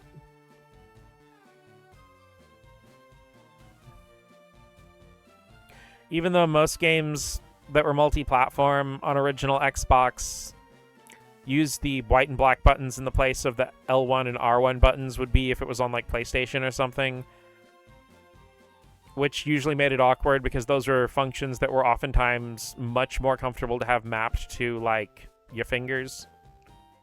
But even so, yeah, controller S, fantastic controller. I wish more games used it. Like, I think Hyperkin made a wired controller S that works for Xbox One, Xbox Series, and PC. I should probably buy one. If I do, I might use it as my main PC controller. Unless it has, like, weird-ass compatibility issues. Like, I like my games, sir, but the Switch 2 has spoiled me. And now I have become hyper aware of every controller's button travel. And my Game Sir has fantastic sticks, fantastic triggers, a decent D-pad, but I'm so aware of the button travel now, it's hard for me to play action games on it. I very much like this is probably a me problem, and I'm cursed with knowledge. But it's just like, the Switch 2 Joy-Con's buttons are so responsive and so tight. And every game I play on them feels so good that I just... Honestly, I guess you get a free bonus mini hot take, but, like, the Switch 2 Joy-Cons in comparison to the Switch 1 Joy-Cons are, like, honestly one of the biggest controller iteration glow-ups since the Duke to the controller S. So I think Staryu's only in leaf green. Curse of Knowledge comes for everyone. Okay, wait.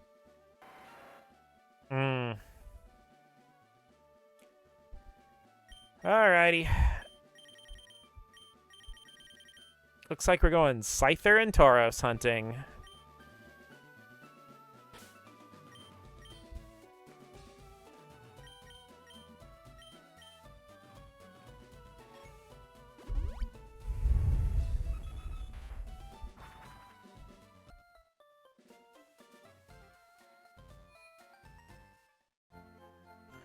And also, I do apologize for how long it's taken me to beat every single game that I start streaming.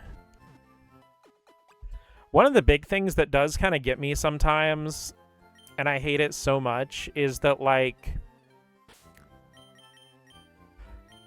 my hyper-fixations on a specific game sometimes won't last long enough for me to actually finish the game in any practical amount of time.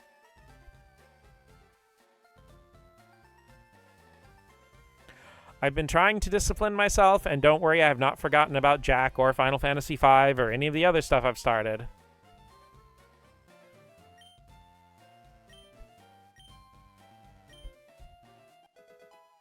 Of course, you know, me spending the last, like, 2 months randomly getting, like, extreme sinus headaches and exhaustion and all that stuff probably haven't helped me get caught up on streaming. But I'm feeling good today, and we're playing games today, so that's what matters.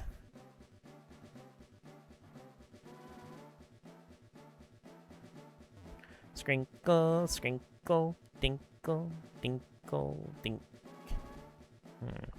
Okay, no. Where I want to go is the next one, where the Tauruses, the Taurusi is at 4% instead of 1.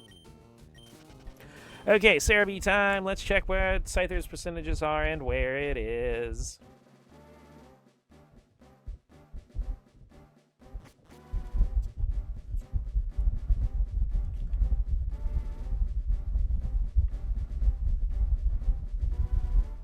One man cow, please.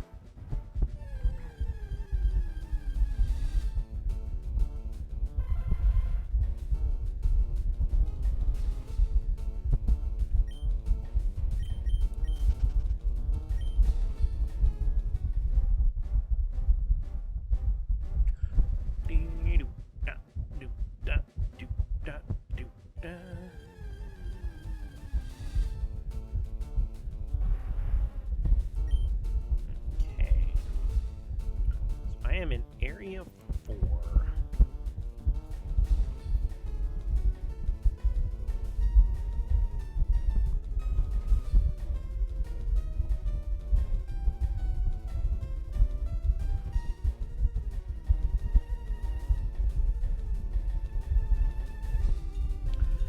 Of course, Tauros and Scyther are not in the same area.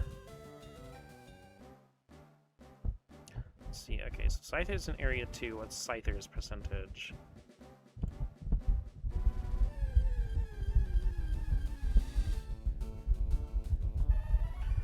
%.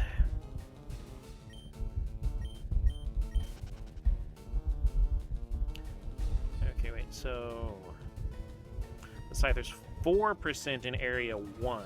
Gotcha.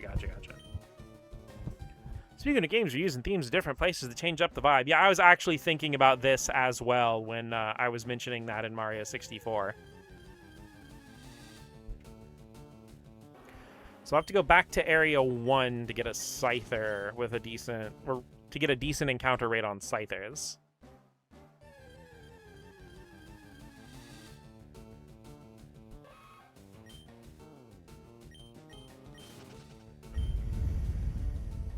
Standing in the corner, pressing up and left.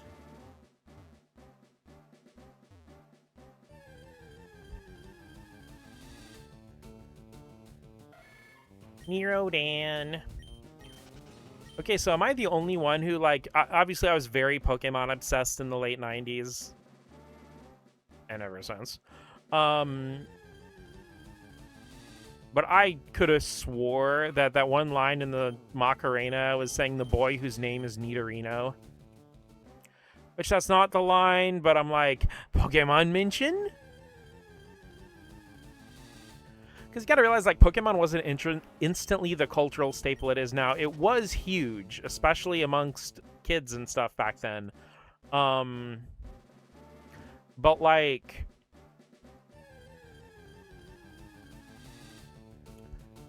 a lot of adults in the late 90s hated Pokemon, like, absolutely despised it, the same way a lot of, like, late 2010s adults hate Fortnite. Or current adults hate, like, 6-7 or TikTok or something. Which, like, it's really depressing to watch people you grew up with, or grew up around, I guess. I didn't grow up with them. They weren't really my friends. But watch people, you know, I knew growing up turn into exactly the things they hated their parents for, or that they hated other adults for. That's why I do try to stay open-minded about new stuff, even if it's stuff I'm not particularly into, like...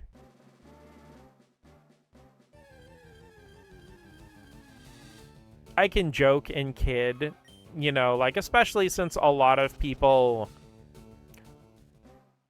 under 25 seem to be particularly only interested in games that are live services and get constant updates.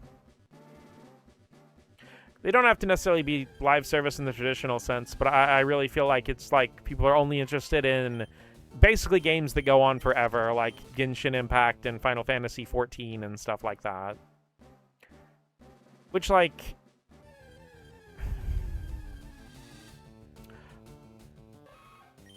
like what you like. Don't let fuck. I hit A too many times.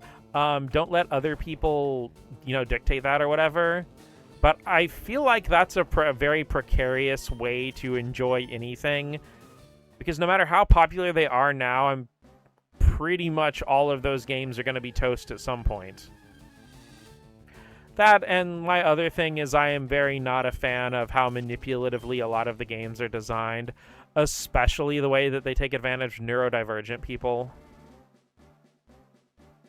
Or just anybody with an addictive personality. Let's put some butter on it.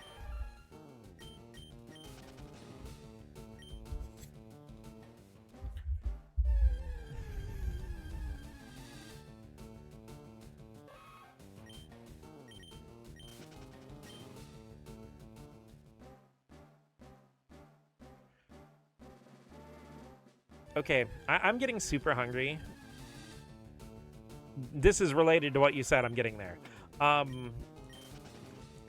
And put some butter on it just made me think about yeast rolls. And, like, I bought some from Walmart's Deli that are fine. But I haven't had, like, truly exceptional yeast rolls in a long time.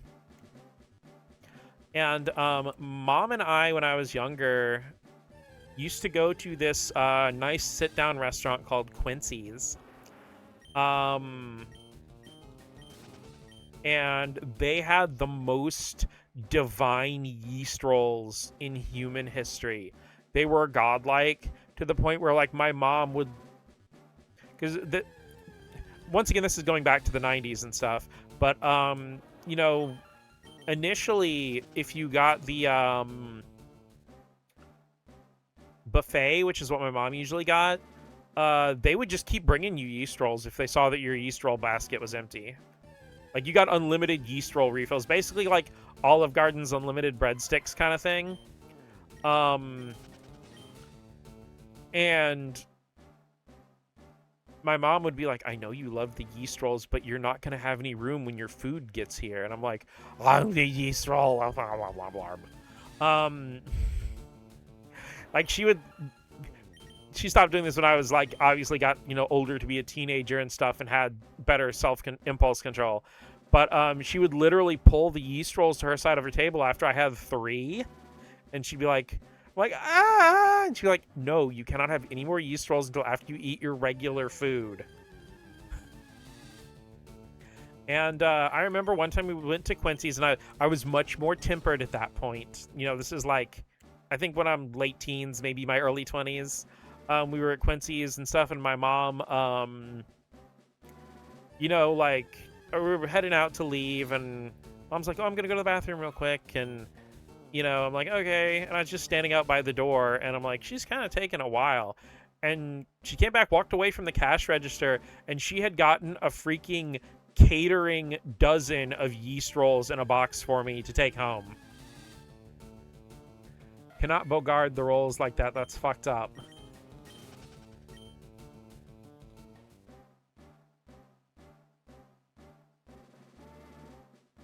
Like, in addition to cheese, I am a bread whore. I love breads so much. Like,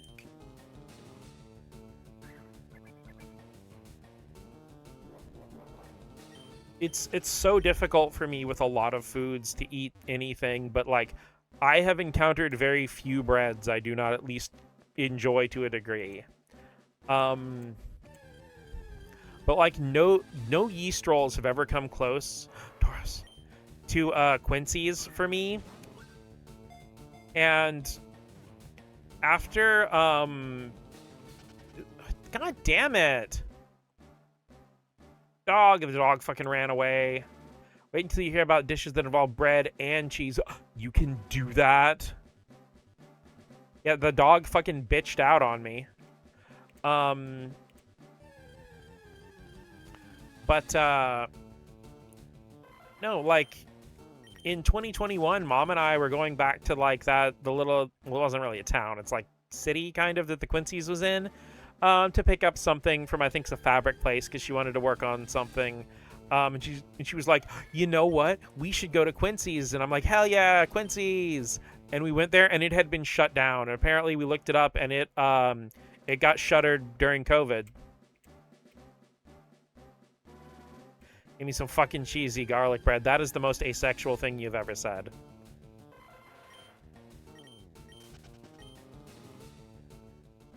But even though I'm like the diametric opposite of asexual, I also agree. Give me some fucking cheesy garlic bread. I'm also off work tomorrow. You know, maybe I'll hit up Domino's and I'm gonna get myself some fucking cheese bites. As cool as it would be to be a vampire, I love garlic too much. I could never be one. That reminds me of an amazing Tumblr post that I remember seeing once. Also, I'm just going to see if I can freeball this Chansey and have a bonus one and maybe send it to Pokemon Home or whatever. A lot of great places closed down during the pandemic. It fucking sucks so bad, dude. And a lot of it was like the places with the best food because there were mom and pop shops. I don't think Quincy's was one. I'm pretty sure it was a chain, but it still sucks so hard. There's a board game bar. That sounds amazing. Had incredible cheese curds. Okay, there is a certain flavor of cottage cheese. I have no idea what brand it was, but I remember eating it as a kid, and it was godlike, and I've never found a cottage cheese that could match it. I asked Mom about it, you know, several years ago before she got sick and stuff, and she said that it was a Food Lion store brand. And I'm like, really? And she said she was like 80% sure it probably was. Which, like, the Food Lion store brand doesn't taste like that anymore. Which means either that it's probably a brand that was discontinued, or it really is the Food Lion store brand, and they changed the recipe probably to make it cheaper to produce, and it doesn't taste good anymore. Dude, I don't know if I've ever actually had cheese curd. I should give that a try. Oh my gosh, like, give me, like, some spicy cheese on a fucking Ritz cracker. Hate it when foods change the recipes. It's the worst. Because it's like, you're chasing that flavor that's basically gone forever now. There have been a few times when some things have changed their flavor and they reversed course because of, like, negative feedback, and they actually changed it back. Cheese curds, incredible. Noted, noted.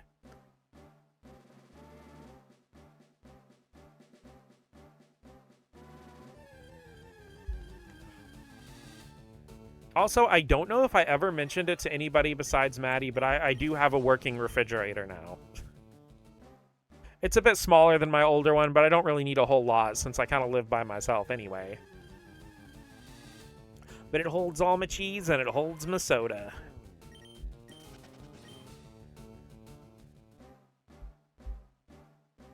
Yeah, that's why you don't hear the loud thumping in the background, because my old fridge died.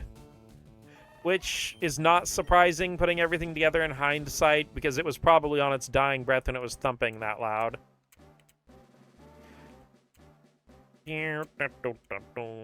Refrigerator is indeed running. Where are we running?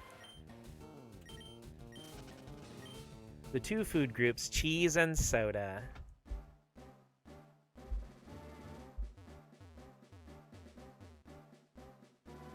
I kid you not, the vegetable drawer at the bottom of my new fridge is literally, it has a thing of bagels, and then it's got cream cheese, cheese cubes, shredded cheese in it.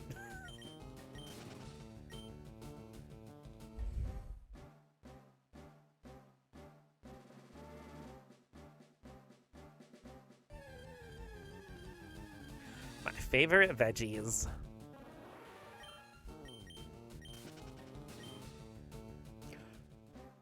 Also, randomly glanced at my wall where I have some, like, still fully packaged figures hanging up. And I totally forgot that I have, like, action figures of Axel from Streets of Rage and Ai from Super Monkey Ball. Only missing one ingredient for pizza bagels. Well, I'm missing two. I need mozzarella cheese. The cheese I have in there right now is shredded cheddar. I don't know, cheddar cheese on a pizza just doesn't hit the same as mozzarella, at least not when it's the only cheese. But no, like, Sega was actually doing a push for a little while there where they just had, like, action figures of classic Sega games. Like, this was, like, last year. Because I never found it in the wild, but I know they did one for the werewolf form from Altered Beast. I was really hoping they were going to do Ristar, but I never saw it. Or, like, never saw any evidence of it ever existing. I was hopeful, though. I would love to have a figurine of Ristar.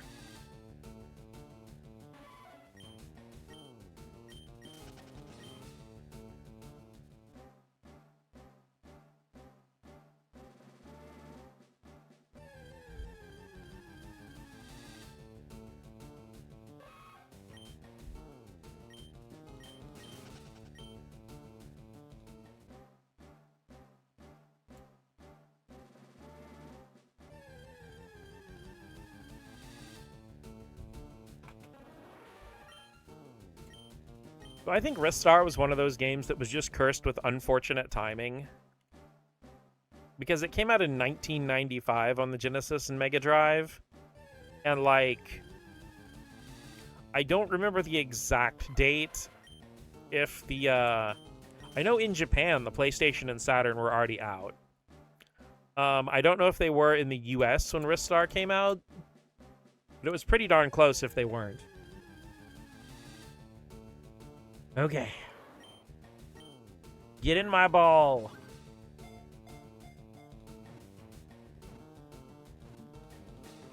Let's freaking go! The ball is mine. When it's about to tackle, it whips its body repeatedly with its 3 long tails. Doggo get!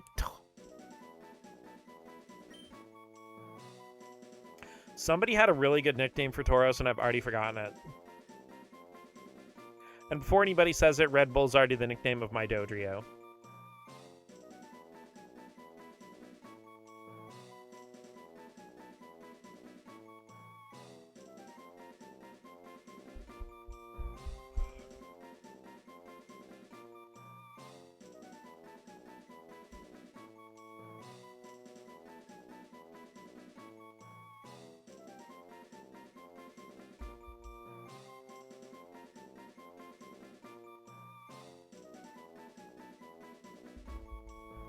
Barbecue. I like where your mind is at, Maddie, but that's not traditionally a drink.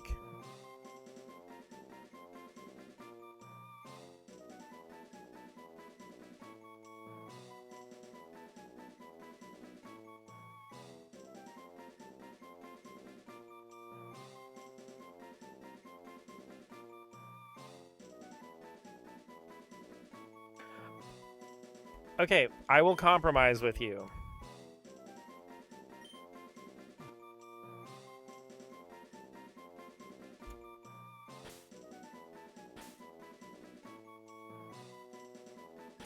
Oh, come back.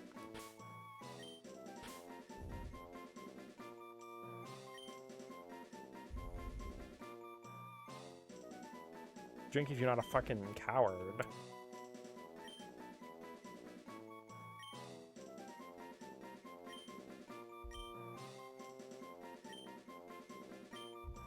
Okay, Tauros is A1. That is the name of the sauce, right? Barbecue sauce is much more pleasant to drink, but I'll take it. I know, but the A1 feels a little more steaky to me. Does that make sense?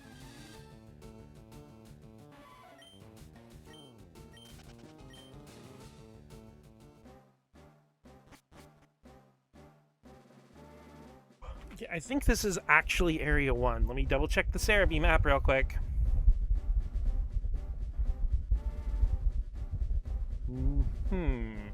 Okay, so Scythers should be 4% here. Let's double check how many steps I got. Okay, I'm good. Good on steps, good on balls. Everybody check your balls.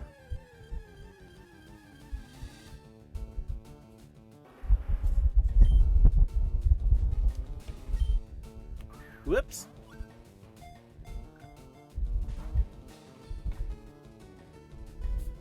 Right on, right on.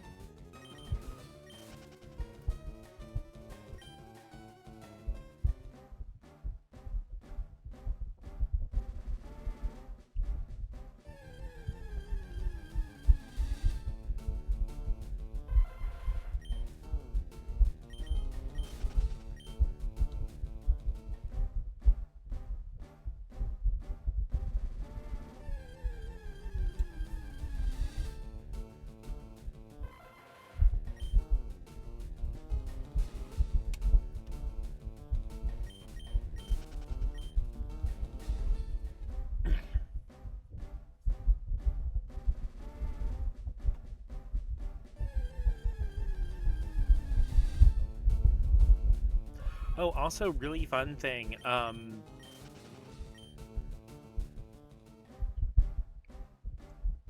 So, I don't know if you guys are familiar with Tokyo RPG Factory,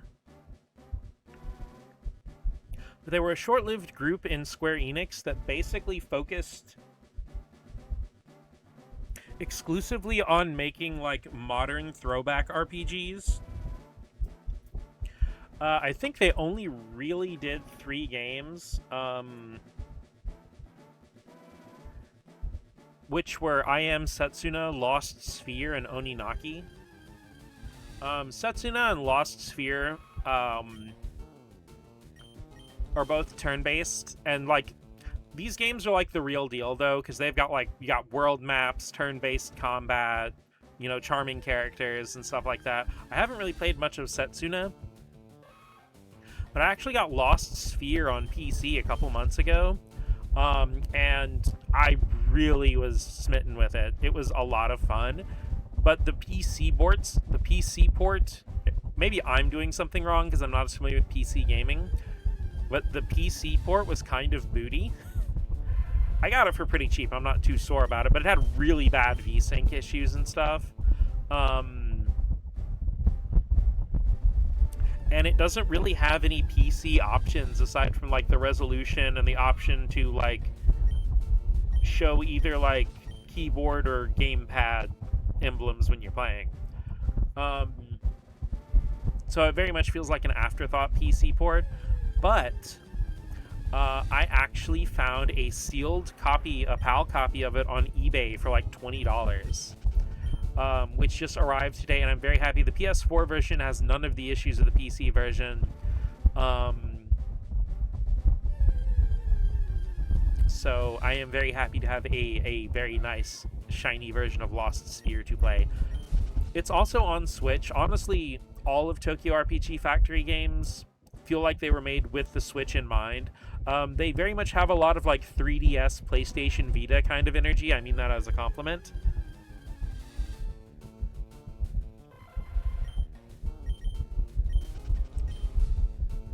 And they definitely curb a lot of their design since, oh, I should say, graphically, they have like 3DS and PlayStation Vita energy, but they curb a lot of their design sensibilities from like PS1 and Super Nintendo. Also, Lost Sphere is one of the few games I have played where the combat is inspired by Chrono Trigger without feeling egregious. Because it has like Chrono Trigger's thing where multiple characters can get their turn at the same time and you can do combo moves and stuff, but it also has like the little range sliders that show you where your attack will hit and enemy positioning and stuff, kind of like how it does in like Trails in the Sky. I mean, also it's a game published by Square Enix, so a Square Enix game mentioning Chrono Trigger isn't that weird. Or referencing, inspiring with, I don't know how you pronounce it.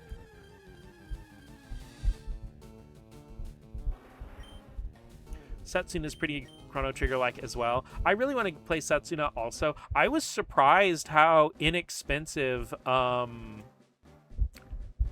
Sphere's physicals were.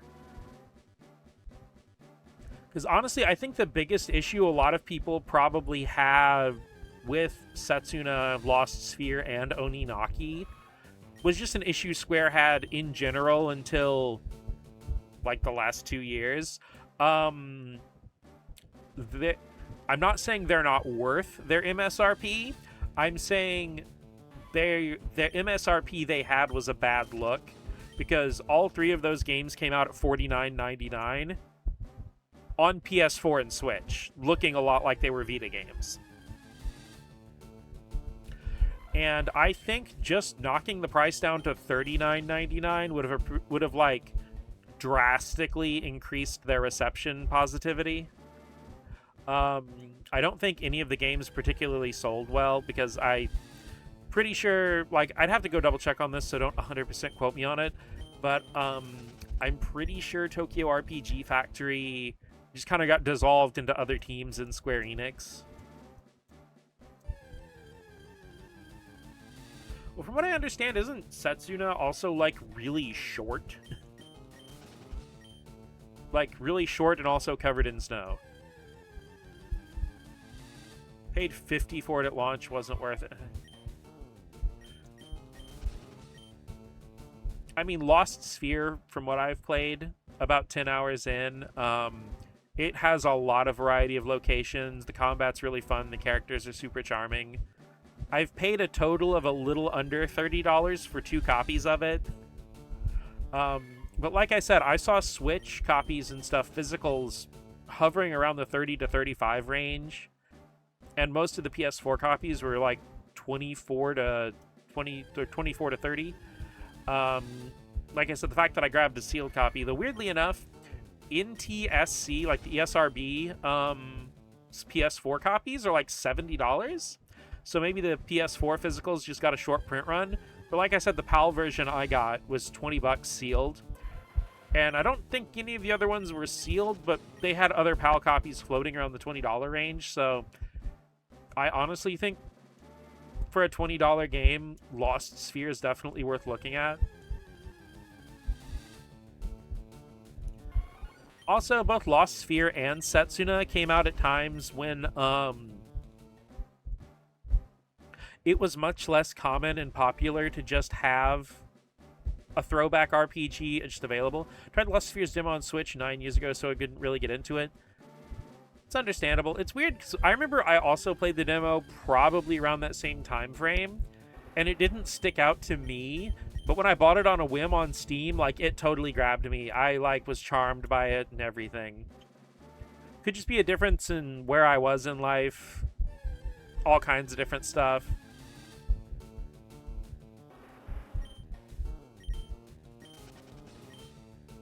Also, just not having, like I think one of the bigger issues with Setsuna, aside from just the price, was also it being one of the very few Switch games in existence at that point, and a lot of people, I think, just wanting to play something on their Nintendo Switch after putting the mandatory 300 hours into Breath of the Wild and snipper clips.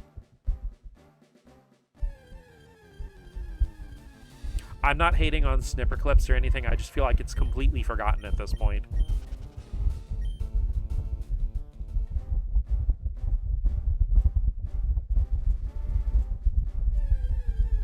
But even if you never decide to play it, absolutely look up the OST for Lost Sphere's world map theme. It is wonderful.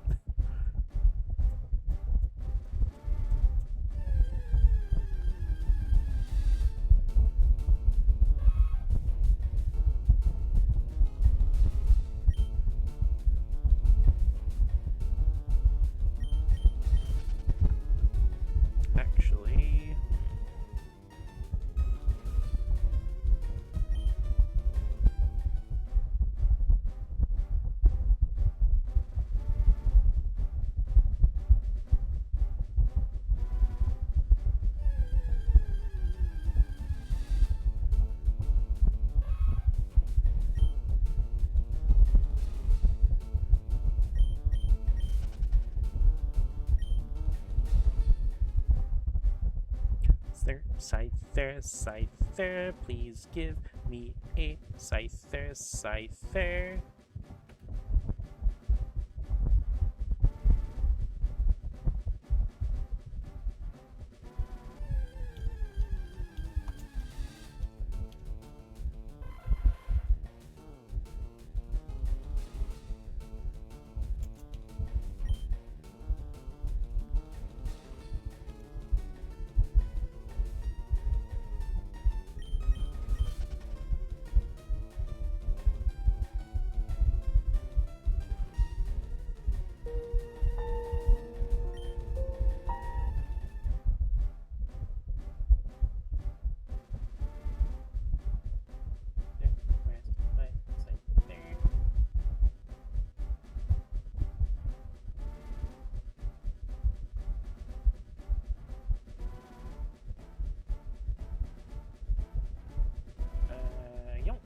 There it is.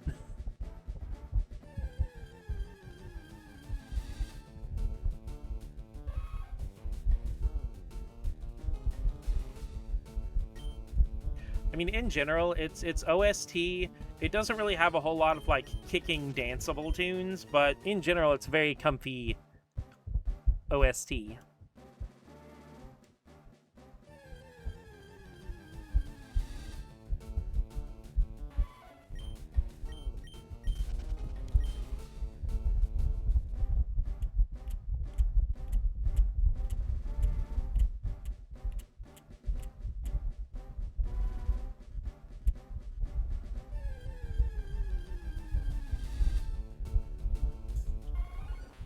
Since even Setsuna had a good soundtrack.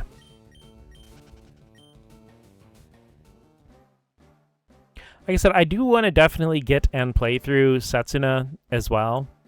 Even if, granted, I'm also going into it knowing it's like a shorter, smaller scale game.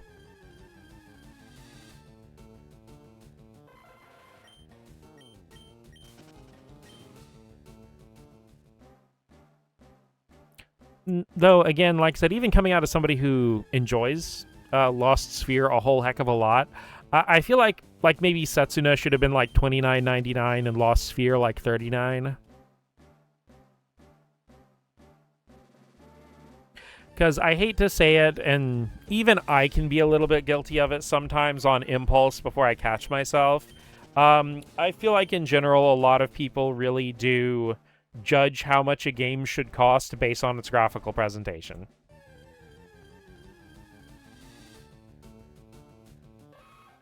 Because the same thing happened, well, not just graphical presentation, but also like sometimes it's genre and gameplay style.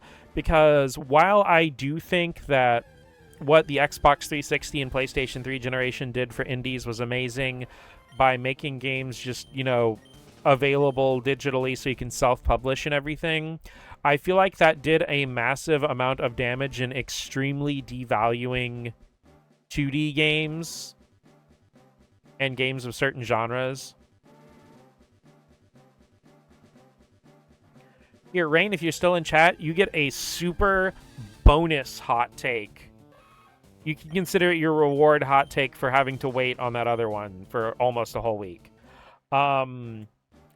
I think one of the most toxic and damaging things that digital distribution has done is keep puzzle games off of retail shelves. This has been reversed in the last 5 or so years, I think. But for a very long time, it felt like the only way you could release like certain game genres like block dropping puzzlers and stuff like that was either to make them a digital-only cheap game, or have them be like a side mode or an unlockable in other games. Because I hate that arcade games and stuff have basically turned in... Okay, up until, like I said, maybe up until the last 3 or 4 years, arcade games were kind of like almost never released as standalone games outside of download. Like arcade-style games, I should say.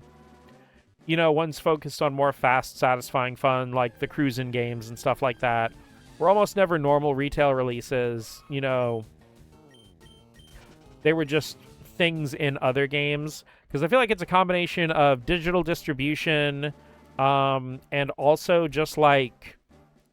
I'm trying to think of how to word it properly. Just like the prevalence of games that are everything in a game, in one game. Like, you know, the GTAs and the Yakuzas, and honestly most open world games will be like, yeah, they'll have their main mechanic of like, you know, whatever, whether it's driving, shooting, platforming, exploration, you know, running or whatever, they'll have that, but then they'll also have like, you know, anything that would be like a classic style arcade game will just be some unlockable side mode you can do. Or hell, in the case of like Yakuza, literal classic Sega arcade games that you can just go and play. So it's like, I feel like certain genres for a very long time were just power scaled out of being able to be regular retail games. And while that's reversed a lot, especially with the high demand for everything getting its own physical cartridge in the Switch era, which is wonderful and I very much appreciate, because weirdly enough, normal big budget price games also being available digitally, I feel like has weirdly helped reverse the situation more to where it is now, in the sense that, like, you know, now stuff like Luminous Remastered and whatever is the same kind of digital purchase as, you know, God of War Ragnarok or Horizon Forbidden West or whatever. So therefore, conversely, them being on the same shelf in a store together doesn't seem as, like, out of step. I don't know if that makes any sense. But it's like games being predominantly released and purchased digitally by people has re-equalized it to a degree. But like I said, I still remember people throwing fits about Sonic Superstars being $60, people throwing fits about Metroid Dread being $60 because they were 2D. You know, I do feel like that also goes into my thing I mentioned in my previous stream, where people were, like, salty about Super Mario All-Stars having the physical Wii disc. When, again, I think that's wonderful. I would love if they did that more. I would have loved it if there was a $20 Wii disc that just had Chrono Trigger on it, which was on the Wii Virtual Console. You know, a $20 Wii disc that had Super Mario 64.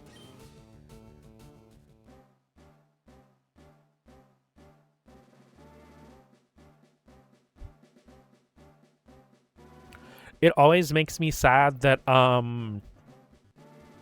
there was never an international release of a Dragon Quest collection that came out for Wii. I think it was an anniversary collection that had the original Famicom versions of Dragon Quest 1, 2, and 3.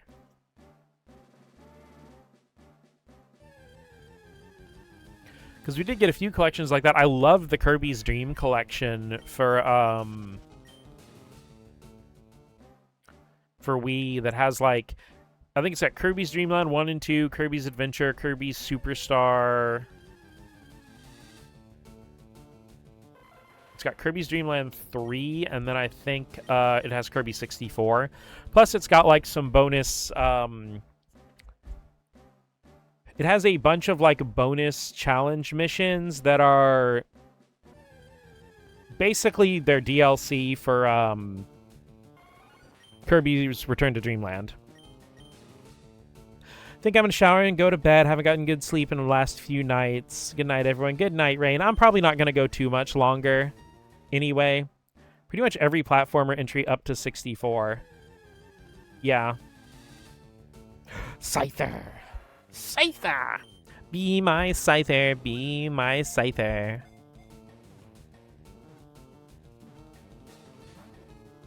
Please? Ah! Why would you do that to me?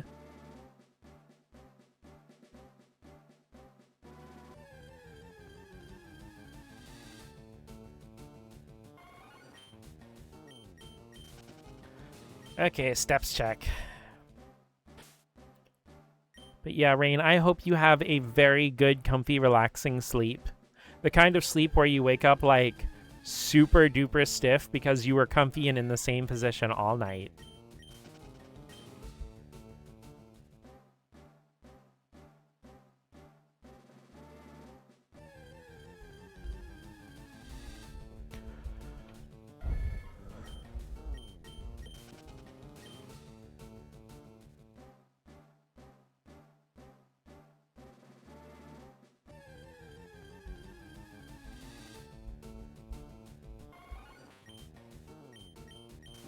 Ooh, here's a fun thing to think about, chat. Like, was there ever any games that, when you were little, had a big impact on you even though you didn't own them?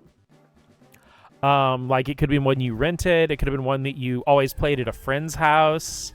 And it's cool if you own them now. I mean, you just never owned them back then when you were a kid.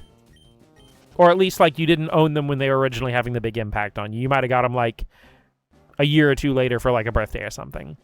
There are a handful. I've mentioned before that Kirby 64 had a really big impact on me, because like it inspired my creativity, thinking about like, you know, how different abilities from later games would combine, and I would like sit down and draw like the different combo abilities I came up with.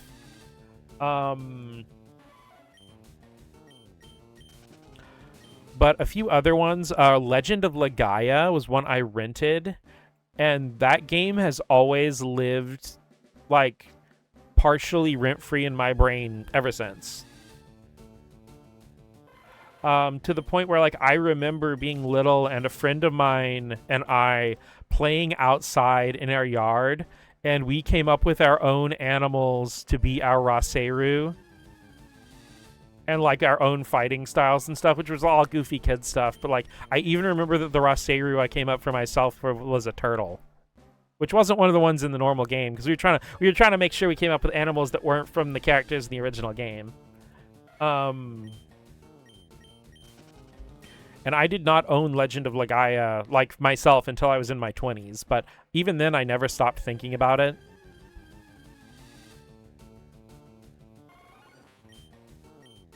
You know, it's definitely one of those things that, like, always stirring a little bit in the back of your mind, wishing you could play, like, I don't know.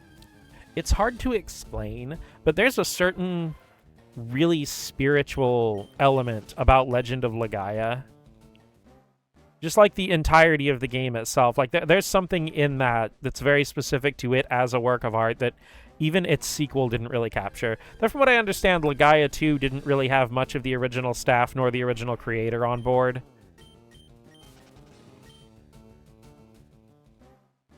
Trying to think, like, Grandia was another one. Because I remember watching one of my friend's brother play Grandia on their living room TV, and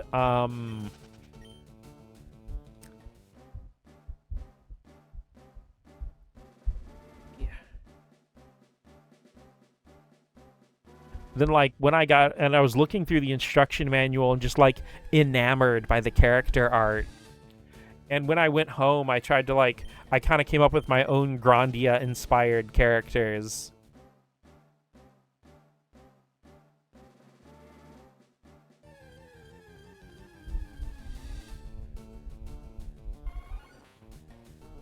Which, like, if you kind of track the character design evolution, some of those characters kind of transformed eventually into characters I'm still using now, and that's been over, like, 25 years ago.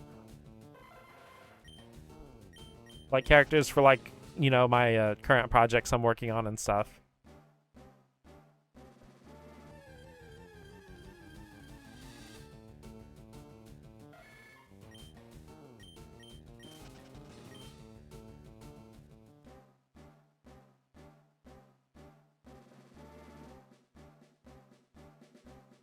I have to think about all that. Like, I know, like, I feel like not everybody has the second brain for the video game experiences they've had in their life quite the way that my brain does, because I don't think my brain's built correctly. So I'd understand if a lot of stuff's probably hazy and blends together. But I feel like a semi-universal experience, just in general, of being a 90s kid who loved games was, you know, like, borrowing games, trading games with friends, renting games. Like, in the grand scheme, you probably didn't have a lot of games bought for you, but you interacted with a lot of video games. Of course, that's also at a time when, like, the idea of video games being something that would accrue value was just really silly to most people. Because, like, you know, by the time, like, the Super Nintendo was out, you were finding boxes of, like, an Atari with a box of games at thrift stores for, like, literally $5 for a box that would probably have, like, 24 games in it, and the console and all the connectors.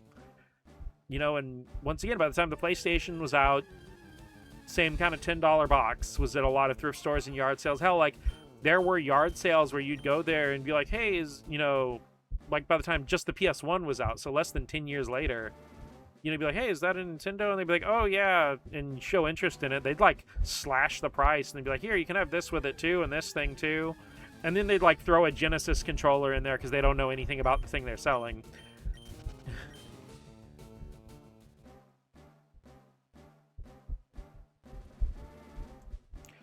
And even now, like, even though I lived through it, is a little insane to think about how older games were just kind of disposable. Feels a little harsh, but, like, nobody really hung on to a lot of that stuff. Unless you're one of the nerds like me.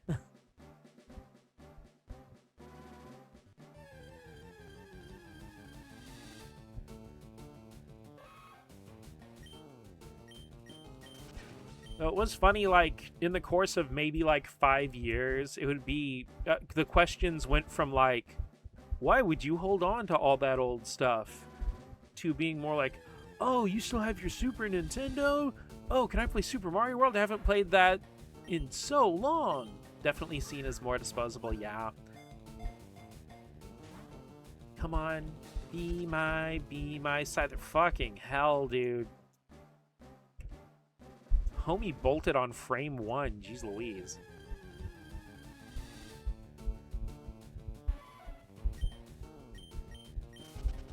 And also, I mean, I guess if you want to say it more romantically, you could call it a lifetime passion, but it always has been a little weird to me how my fixation on video games has never really went away in the over 3.5 decades of my existence.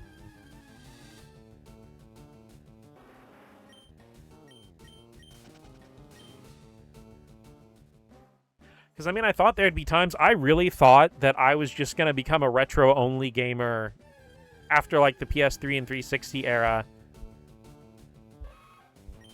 Because, basically, in that era, everything I did not like about video games came to the forefront, and everything I loved about video games was considered antiquated and garbage and behind the times.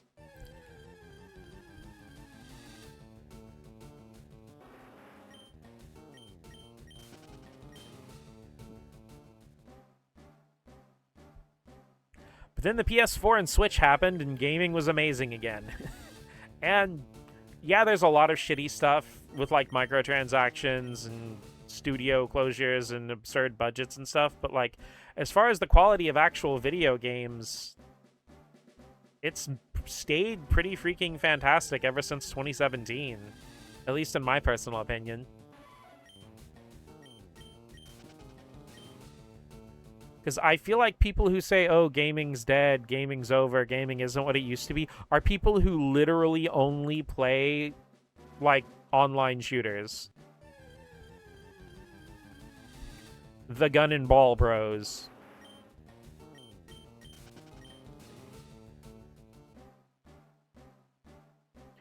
Yeah, it's so funny that you basically hit send on that as the words were leaving my mouth. That's amazing. I don't know, man. For somebody homophobic, how come everything you like is about playing with balls or big, long shooty sticks? Just throwing it out there, bro.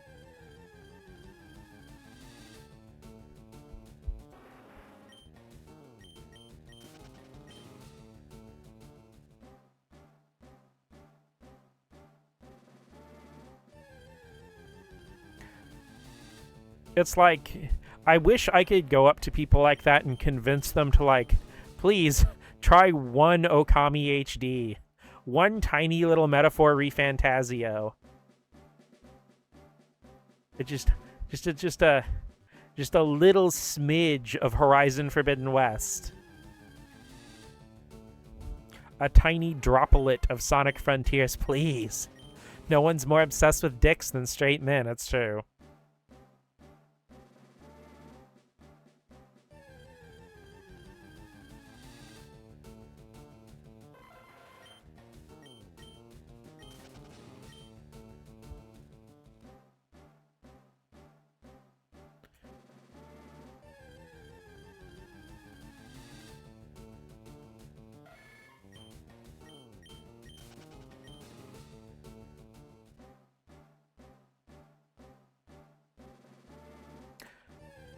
Though granted, I do feel like the gun and ball thing is wearing off slowly. Because I feel like, you know, I feel like Persona 5, of all things, I know it's been memed to hell and back, was a big proponent of getting people out of that. Because, you know, I feel like it shook off a lot of the stigmas around turn-based games. But in general, I feel like COVID brought a lot of people out of that just because, like, you know, a lot less to do and a lot more... People were a lot more open-minded to try something, anything, to fill their time.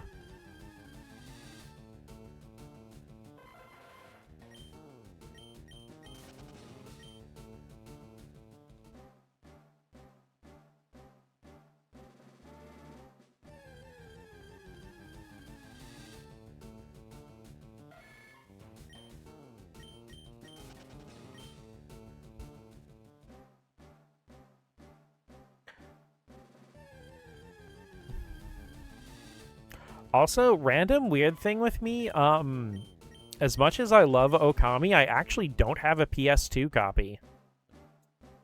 It's just one of those things I keep randomly not thinking about buying unless I don't really have the extra money to buy it at the moment. Usually they only run like $20-something for a PS2 copy if you're not worried about it getting sealed, so... or being sealed.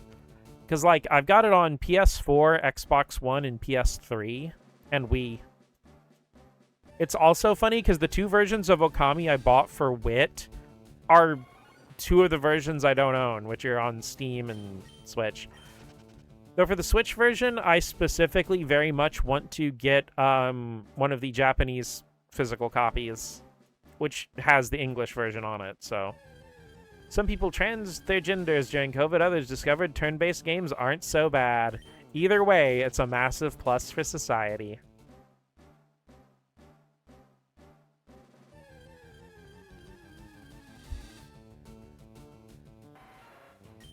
Okay, Scyther time. Let's scythe.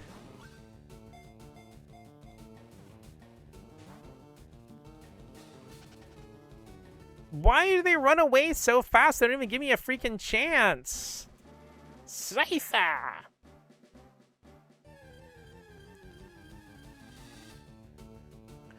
Like that one random-ass episode of, freaking, the original Pokemon season where, like, there are the two, like, warring factions or whatever, the two gangs trying to get their gym to be the town's official gym. And for whatever reason, like...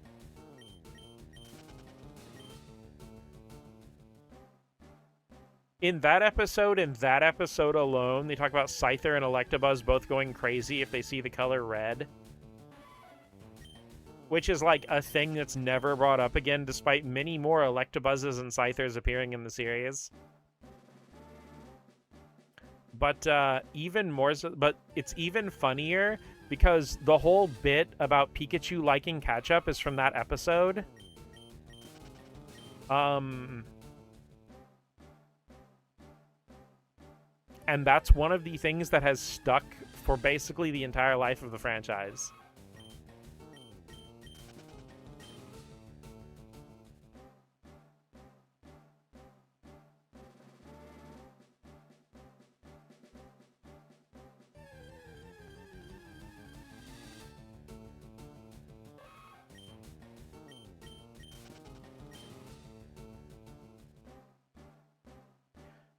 Will Scyther and Electabuzz be the bull Pokemon of Gen 1, you see? Yeah, there were no other bulls in Gen 1, for sure. I mean, as a kid, I always kind of thought it was a joke because they're both red version exclusives.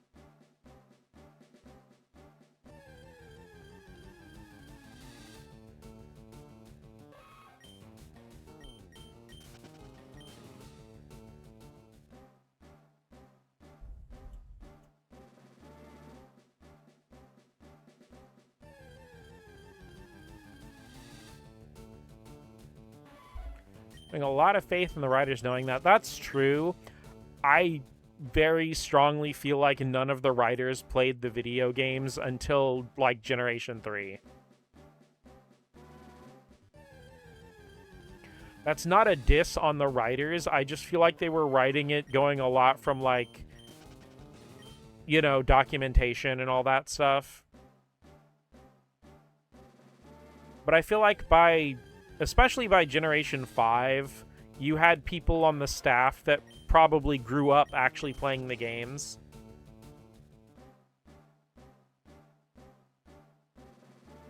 But yeah, in the first 2 generations of the anime, I feel like most of the game mechanics are taken as a mild suggestion. Probably the most egregious, especially in Season 1, and double, like, one of the most egregious to the point where it's like a meme. Just Pikachu just hitting several ground-type Pokemon with electric attacks. Though granted, a lot of times, aside from Rhydon's whole aim for the horn thing, yeah, aim for the horn, etc. Aside from that,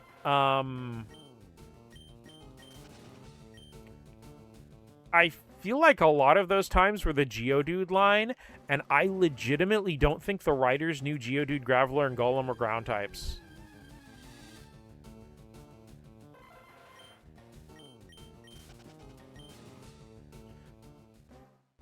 And it makes me wonder if their ground typing was added late in development, because I'm pretty sure the early TCG did not give them or Onyx electric resistances, even though they did to other ground-type Pokemon. So it makes me wonder if they were pure rock types early in development, and they may have just added the ground type so you couldn't just hose Brock with a Pikachu that you found in Viridian Forest. It was water that looked like lightning. Ah, yes. It must have been Pika Blue.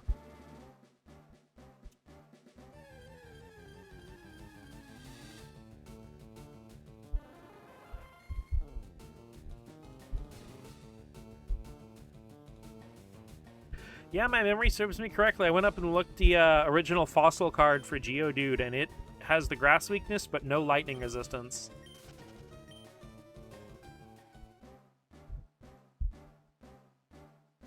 Same thing with Graveler and Golem, yeah.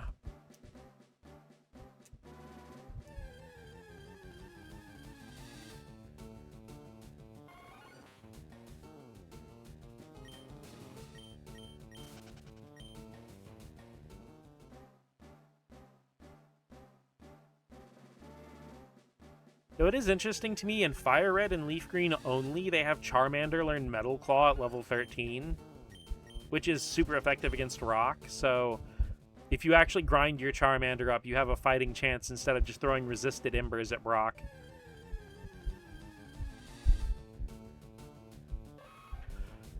There was probably a lot of types mixing around to Gen 1 specifically, more than we know about. Oh, for sure. I would definitely imagine so. I know another, this isn't Gen 1, but another famous one is Umbreon. Because in the Space World demo, Dark and Steel weren't even in there, and Umbreon was a Poison-type evolution.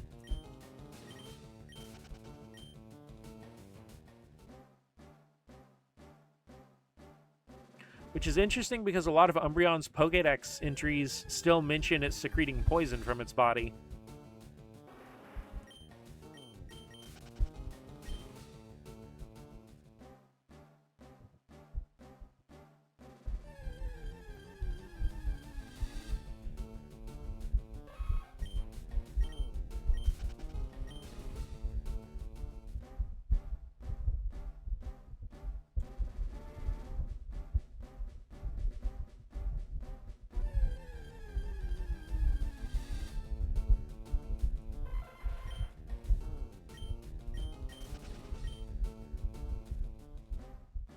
Moon is poisonous, to be fair. You would die from consuming it. I can't argue with you.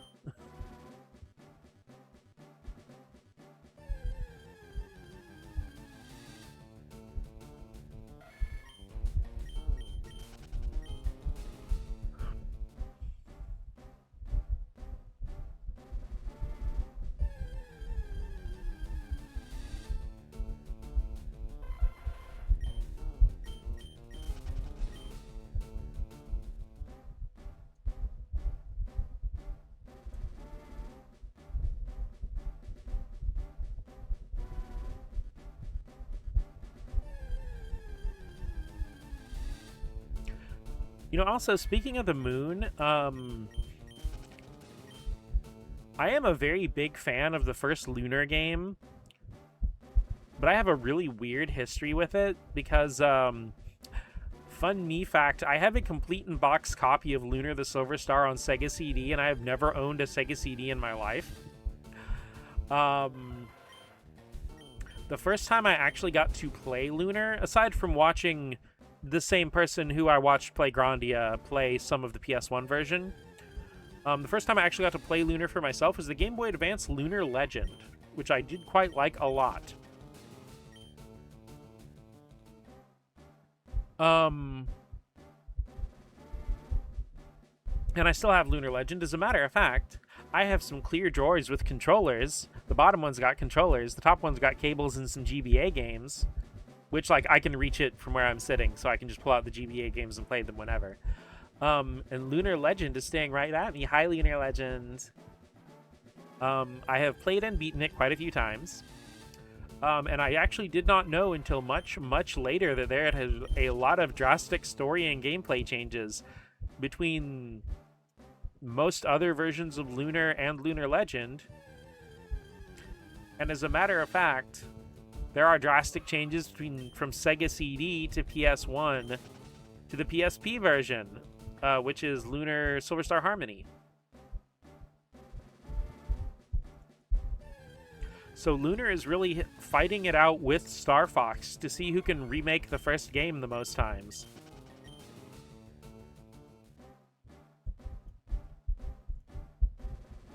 Because I do also have Silver Star Harmony on PSP, which is wonderful. It is simply wonderful. But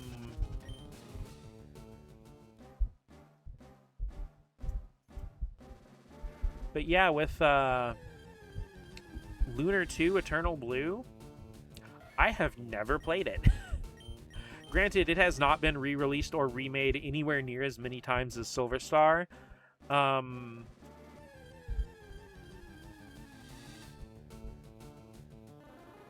Because I think up until recently, the only versions it had were Sega CD and the PS1 version. Also, the PS1 versions of both got Saturn releases in Japan as well, but they're more or less the same as the PS1 versions.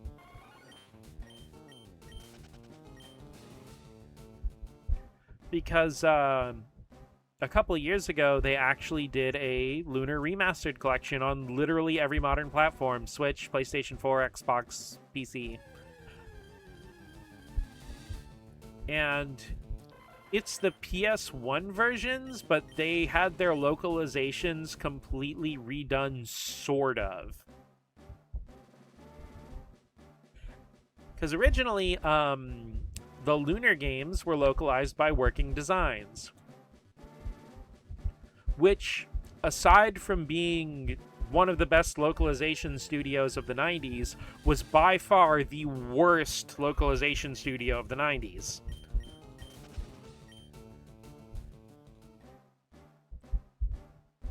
What I mean by that is that I'm pretty sure it's well known that a lot of games in the 90s localizations were done in a hurry, usually by one or two people, two if you're lucky, not a team. Usually done by one person in a very short time span. And a lot of localizations from older games prior to like the PS2 were very flat. A lot of times just doing what they can to make sure you could understand what's going on in the game and what the Japanese text said. A lot of nuance got thrown out. A lot of times they didn't have the opportunity to reprogram or redo the game to make sure that the text made sense. Several times there just wasn't an editor. So a lot of localizations were pretty rough back in the day. Working Designs were definitely more professional on a technical level, as they actually, a lot of them did make really good sense in, like, as a native English speaker, it's the kind of good localization where you don't ever think about it having been localized from another language.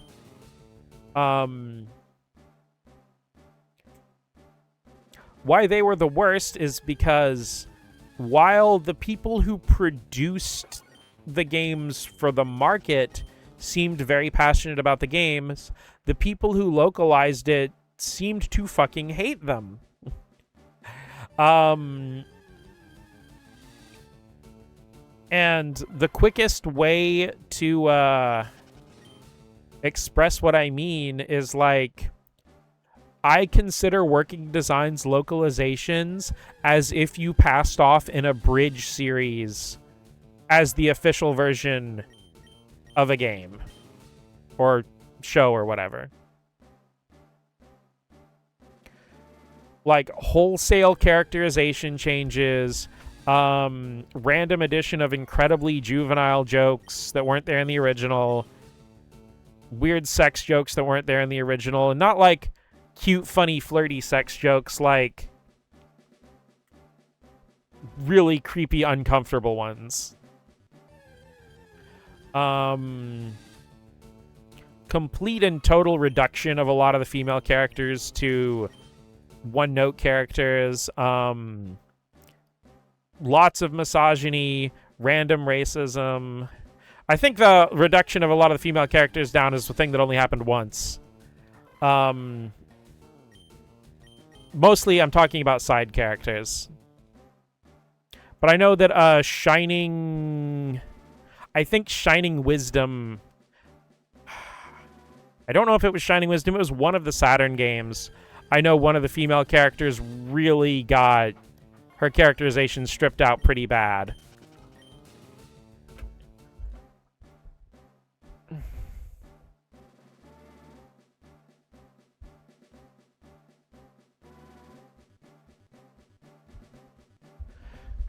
Once again, I cut a worthless object.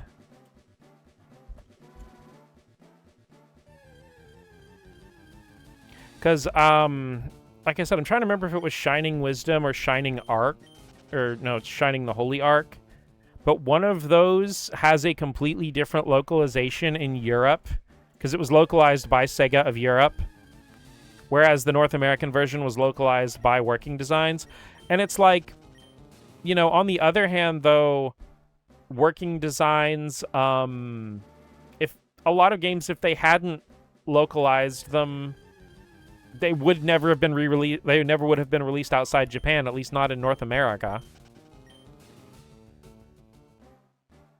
Back from peak, game crashed. Nice. But hi, Cole, you just caught me in the middle of trying to find a Scyther and whining about video games that are too old to be on their parents' insurance.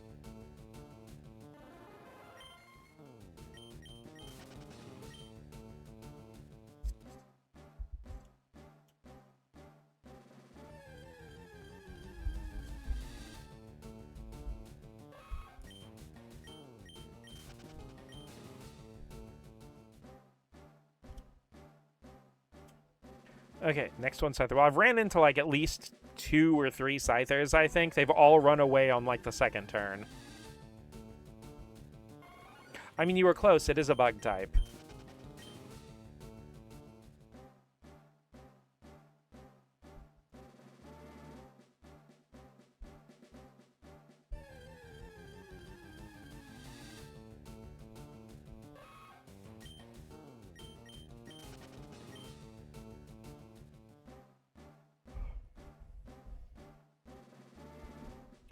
Okay, I think in probably about 10 minutes, maybe less, Scyther or no, I'm probably just going to call it. I am getting very tired. And hungry.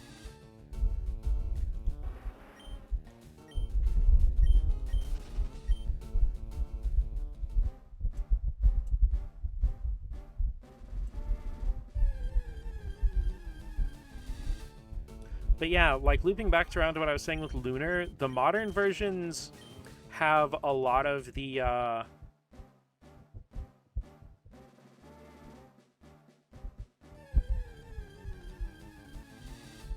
like more plain lines of dialogue pulled straight from the Working Designs localization, but the more important stuff was changed, and, you know, a lot of the random unnecessary characterization changes and juvenile dialogue was removed and replaced with something more accurate to the Japanese version. But it is irritating that there really hasn't ever been a version of Lunar that sticks close to the Japanese original.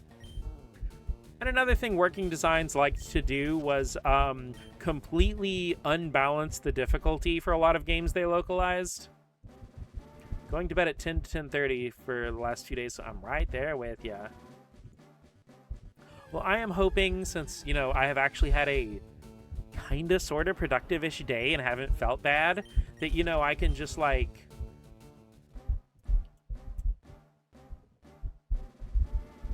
you know, get a yummy food, take my nighttime shower, and go to bed comfy sleepy.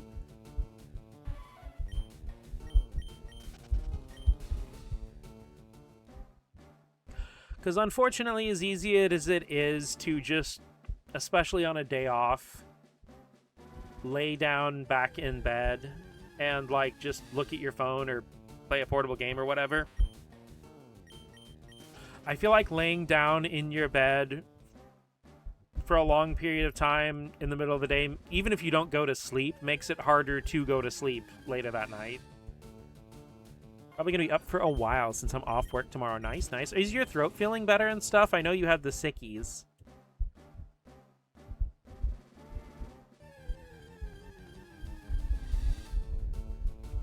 I feel bad that you got sick on your birthday, but I'm at least happy that everything cleared up with the video and you got to release it, because that was a really fun video. It randomly reminded me that I have Remember Me on Xbox 360. It was actually one of those games I got when, because Capcom has done this really awesome based as hell thing where whenever a shop is shutting down, they'll just, like, reduce the prices of all the games that are not backward compatible from that digital storefront to, like, $2.99 or something. Because when the Xbox 360 shut down, I got, off the top of my head, Darkstalkers Resurrection, Remember Me, Resident Evil 1 Remake, Resident Evil 4, Resident Evil 0, Resident Evil 5, I bought all of those for $2.99 a piece. And then I got Street Fighter 2... Scyther! Give me the Scyther! Street Fighter 2 Turbo HD Remix. And, like, the emulated version of Street Fighter 2 Dash.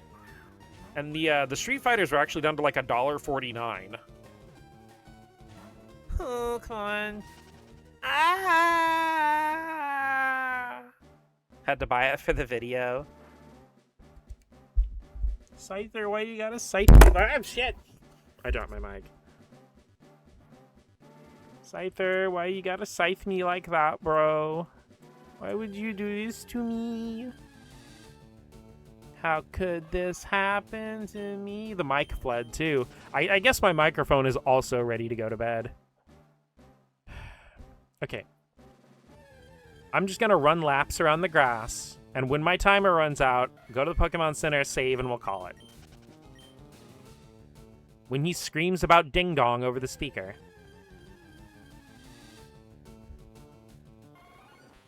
But since we know Scyther is at its highest encounter rate in Area 1, I feel like next time we play Fire Red, we can just walk straight in the door and start scything. Catch me scything on it.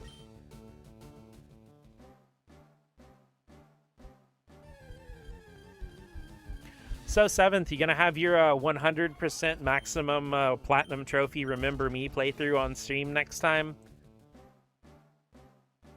Gonna have I'm gonna get my freaking money out of this damn game. No, I'm just kidding. No. Sadly, I think the most interesting thing about Remember Me is its history of being the first game from the same studio that made Life is Strange and stuff. And, you know, its connection to Capcom. It's not even a bad game, it's just, that's kind of the vibe I got. I played about an hour and a half of it. And And I feel like it falls under a lot of the same issues of a lot of 7th generation action games.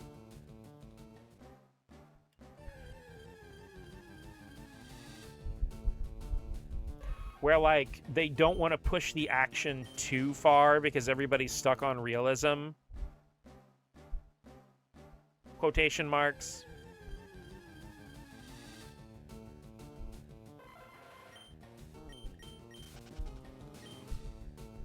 But, you know, it's pretty similar to what you said in the video. You know, ironically, Remember Me being the least memorable game of all the ones you discussed.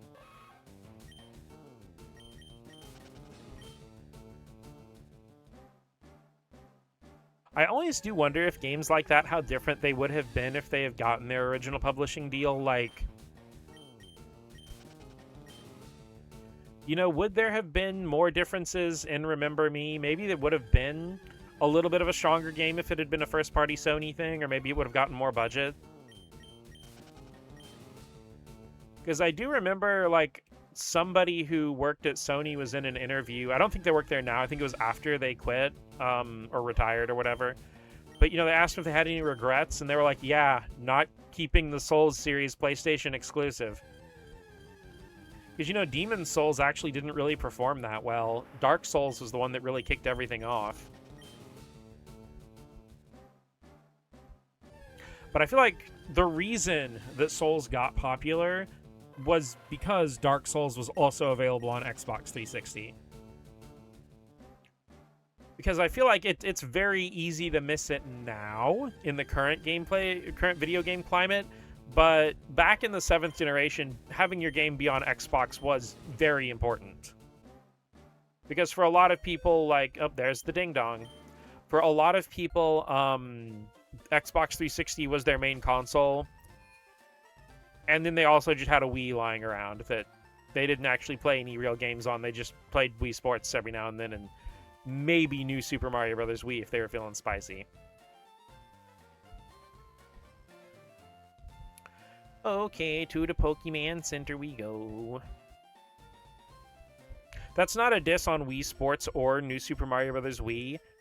It's just that, man, the Wii has so much more to offer. It's got a wonderful library, and it is just buried under piles of Wii Sports knockoffs and other waggle slop.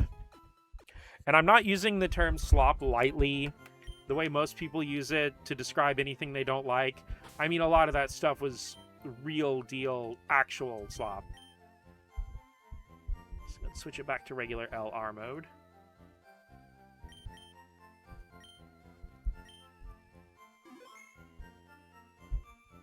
Yeah, it's one of the few instances where slop is actually fitting.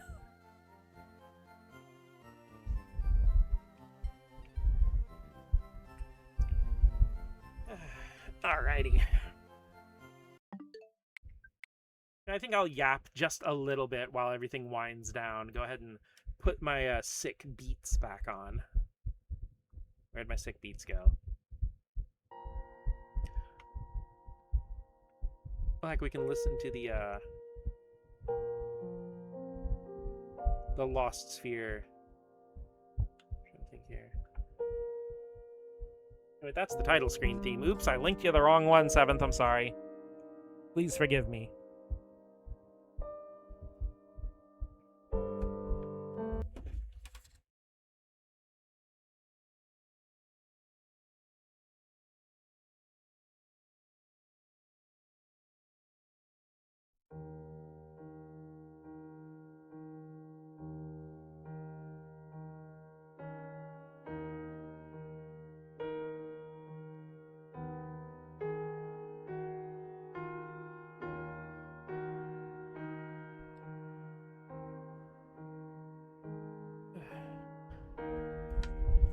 But yeah, I think I've said this before on stream, but I sincerely believe that the Wii, putting aside all of the, you know, mass market stuff like that and everything, I think it really is the successor to the Dreamcast because it had so many wild, crazy experimental things. Like, especially at the time, you would not have gotten like Fragile Dreams, for example, on like Xbox 360 or PlayStation 3. You know, like, I remember there was a Nintendo Power issue where they discussed Muramasa the Demon Blade, and you know, they asked Vanillaware, why the Wii? And their response was like, you know, more or less, it was the only platform where they felt like the budget, you know, the audience and kind of the style all made sense together. Good night, Maddie. Have a good, comfy, restful, sleepy sleep. I probably won't be live much longer. I just felt like yapping a little bit more. Oh, and speaking of Wii, and something I forgot to mention before. Ooh, mouse mode, mouse mode. I'm always in mouse mode. But yeah, something I forgot to mention before was I actually did get my Wii copy of Rayman Origins. I played a little bit of it on my Wii U, just to make sure the disc worked and everything. It was in like immaculate condition. And it played, I will tell you, Rayman Origins with the Wii Classic Controller Pro feels wonderful. My only tiny gripe with the game, which is kind of the same gripe I had playing it on PS3, is the run button is mapped to like R2 or ZR or whatever, and you can't really map it to anything else. I would much rather have it on like the square button position. I guess I'm so Mario and Mega Man pilled. But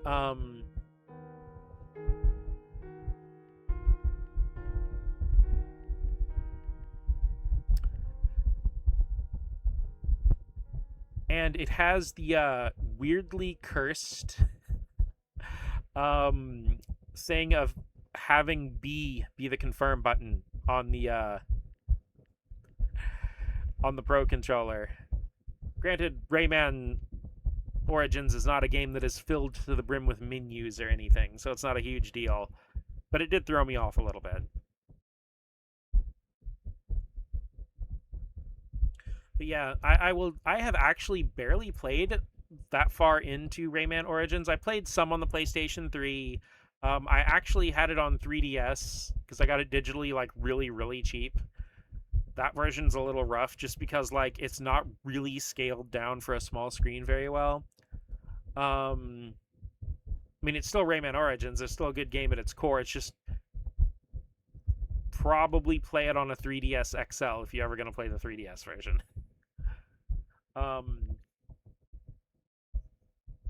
So a lot of the game will be brand new to me whenever I do decide to stream it. I do want to finish some other stuff first, though. A lot of memories of playing the 3DS demo. I'm pretty sure I played that demo too, and then happened to like be on the eShop and notice that it was like super duper cheap.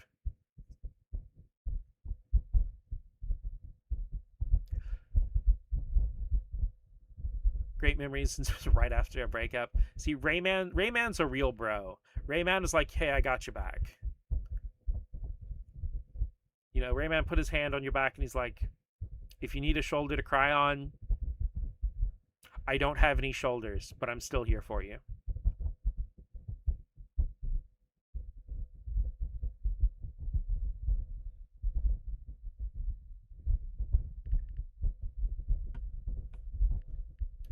Also, I do find it funny that past the maybe like first Rayman game, having no limbs was like just a Rayman thing because all the other regular characters have limbs now. But Rayman's still like that because that's just how Rayman is. Which has the negative downside of making it really freaking hard to make action figures of the character.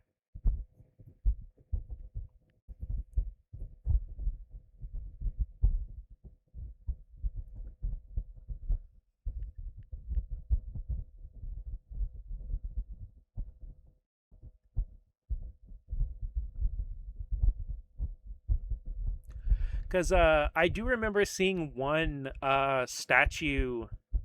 I think it might have been in one of the as a promotional thing for like E3 or something, of Rayman, and he's like holding on to like the top of a pole or something, and it's so brilliantly done because like one hand is basically molded from the pole, and the other one he's like got his hand on his forehead like he's like trying to block the sun out of his eyes to look across a long distance, so the hand is molded from his forehead, so they still managed to overall get the limbless thing while still keeping everything connected.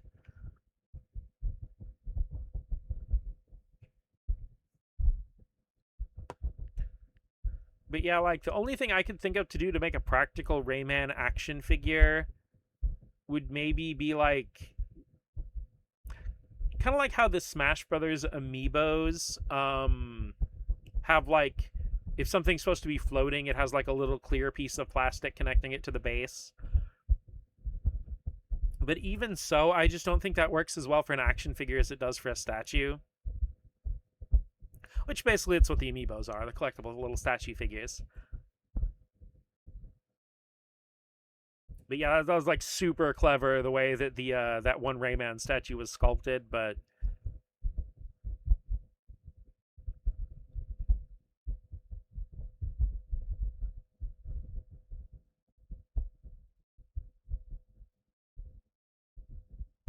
it's also really interesting to me that Plock predates Rayman, but they kind of both had the same idea a little bit.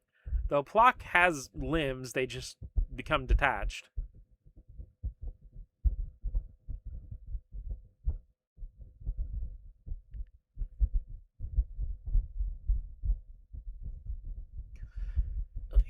But, okay, I do believe, because I'm getting very, very hungry. Uncell said Plock was a major inspiration. Plock's weird because it's one of those games I feel like has a really long reach, but hasn't gotten any kind of re-release. It's like, weirdly enough, Plock almost does have kind of a similarity to SNK, as where it's like one of those games that a game dev was probably inspired by, but it just didn't move that far for the general public. Which, like, obviously SNK is far bigger than a Plock, but, I do think of that line from your video about SNK being your favorite developer's favorite developer.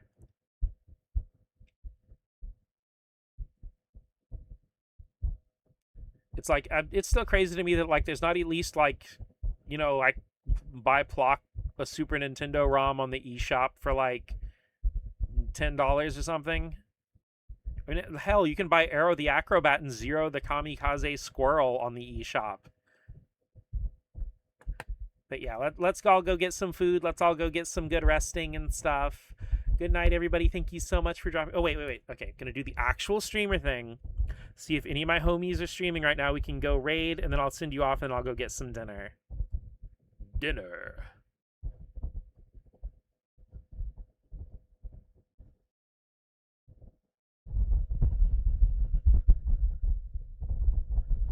Whoop.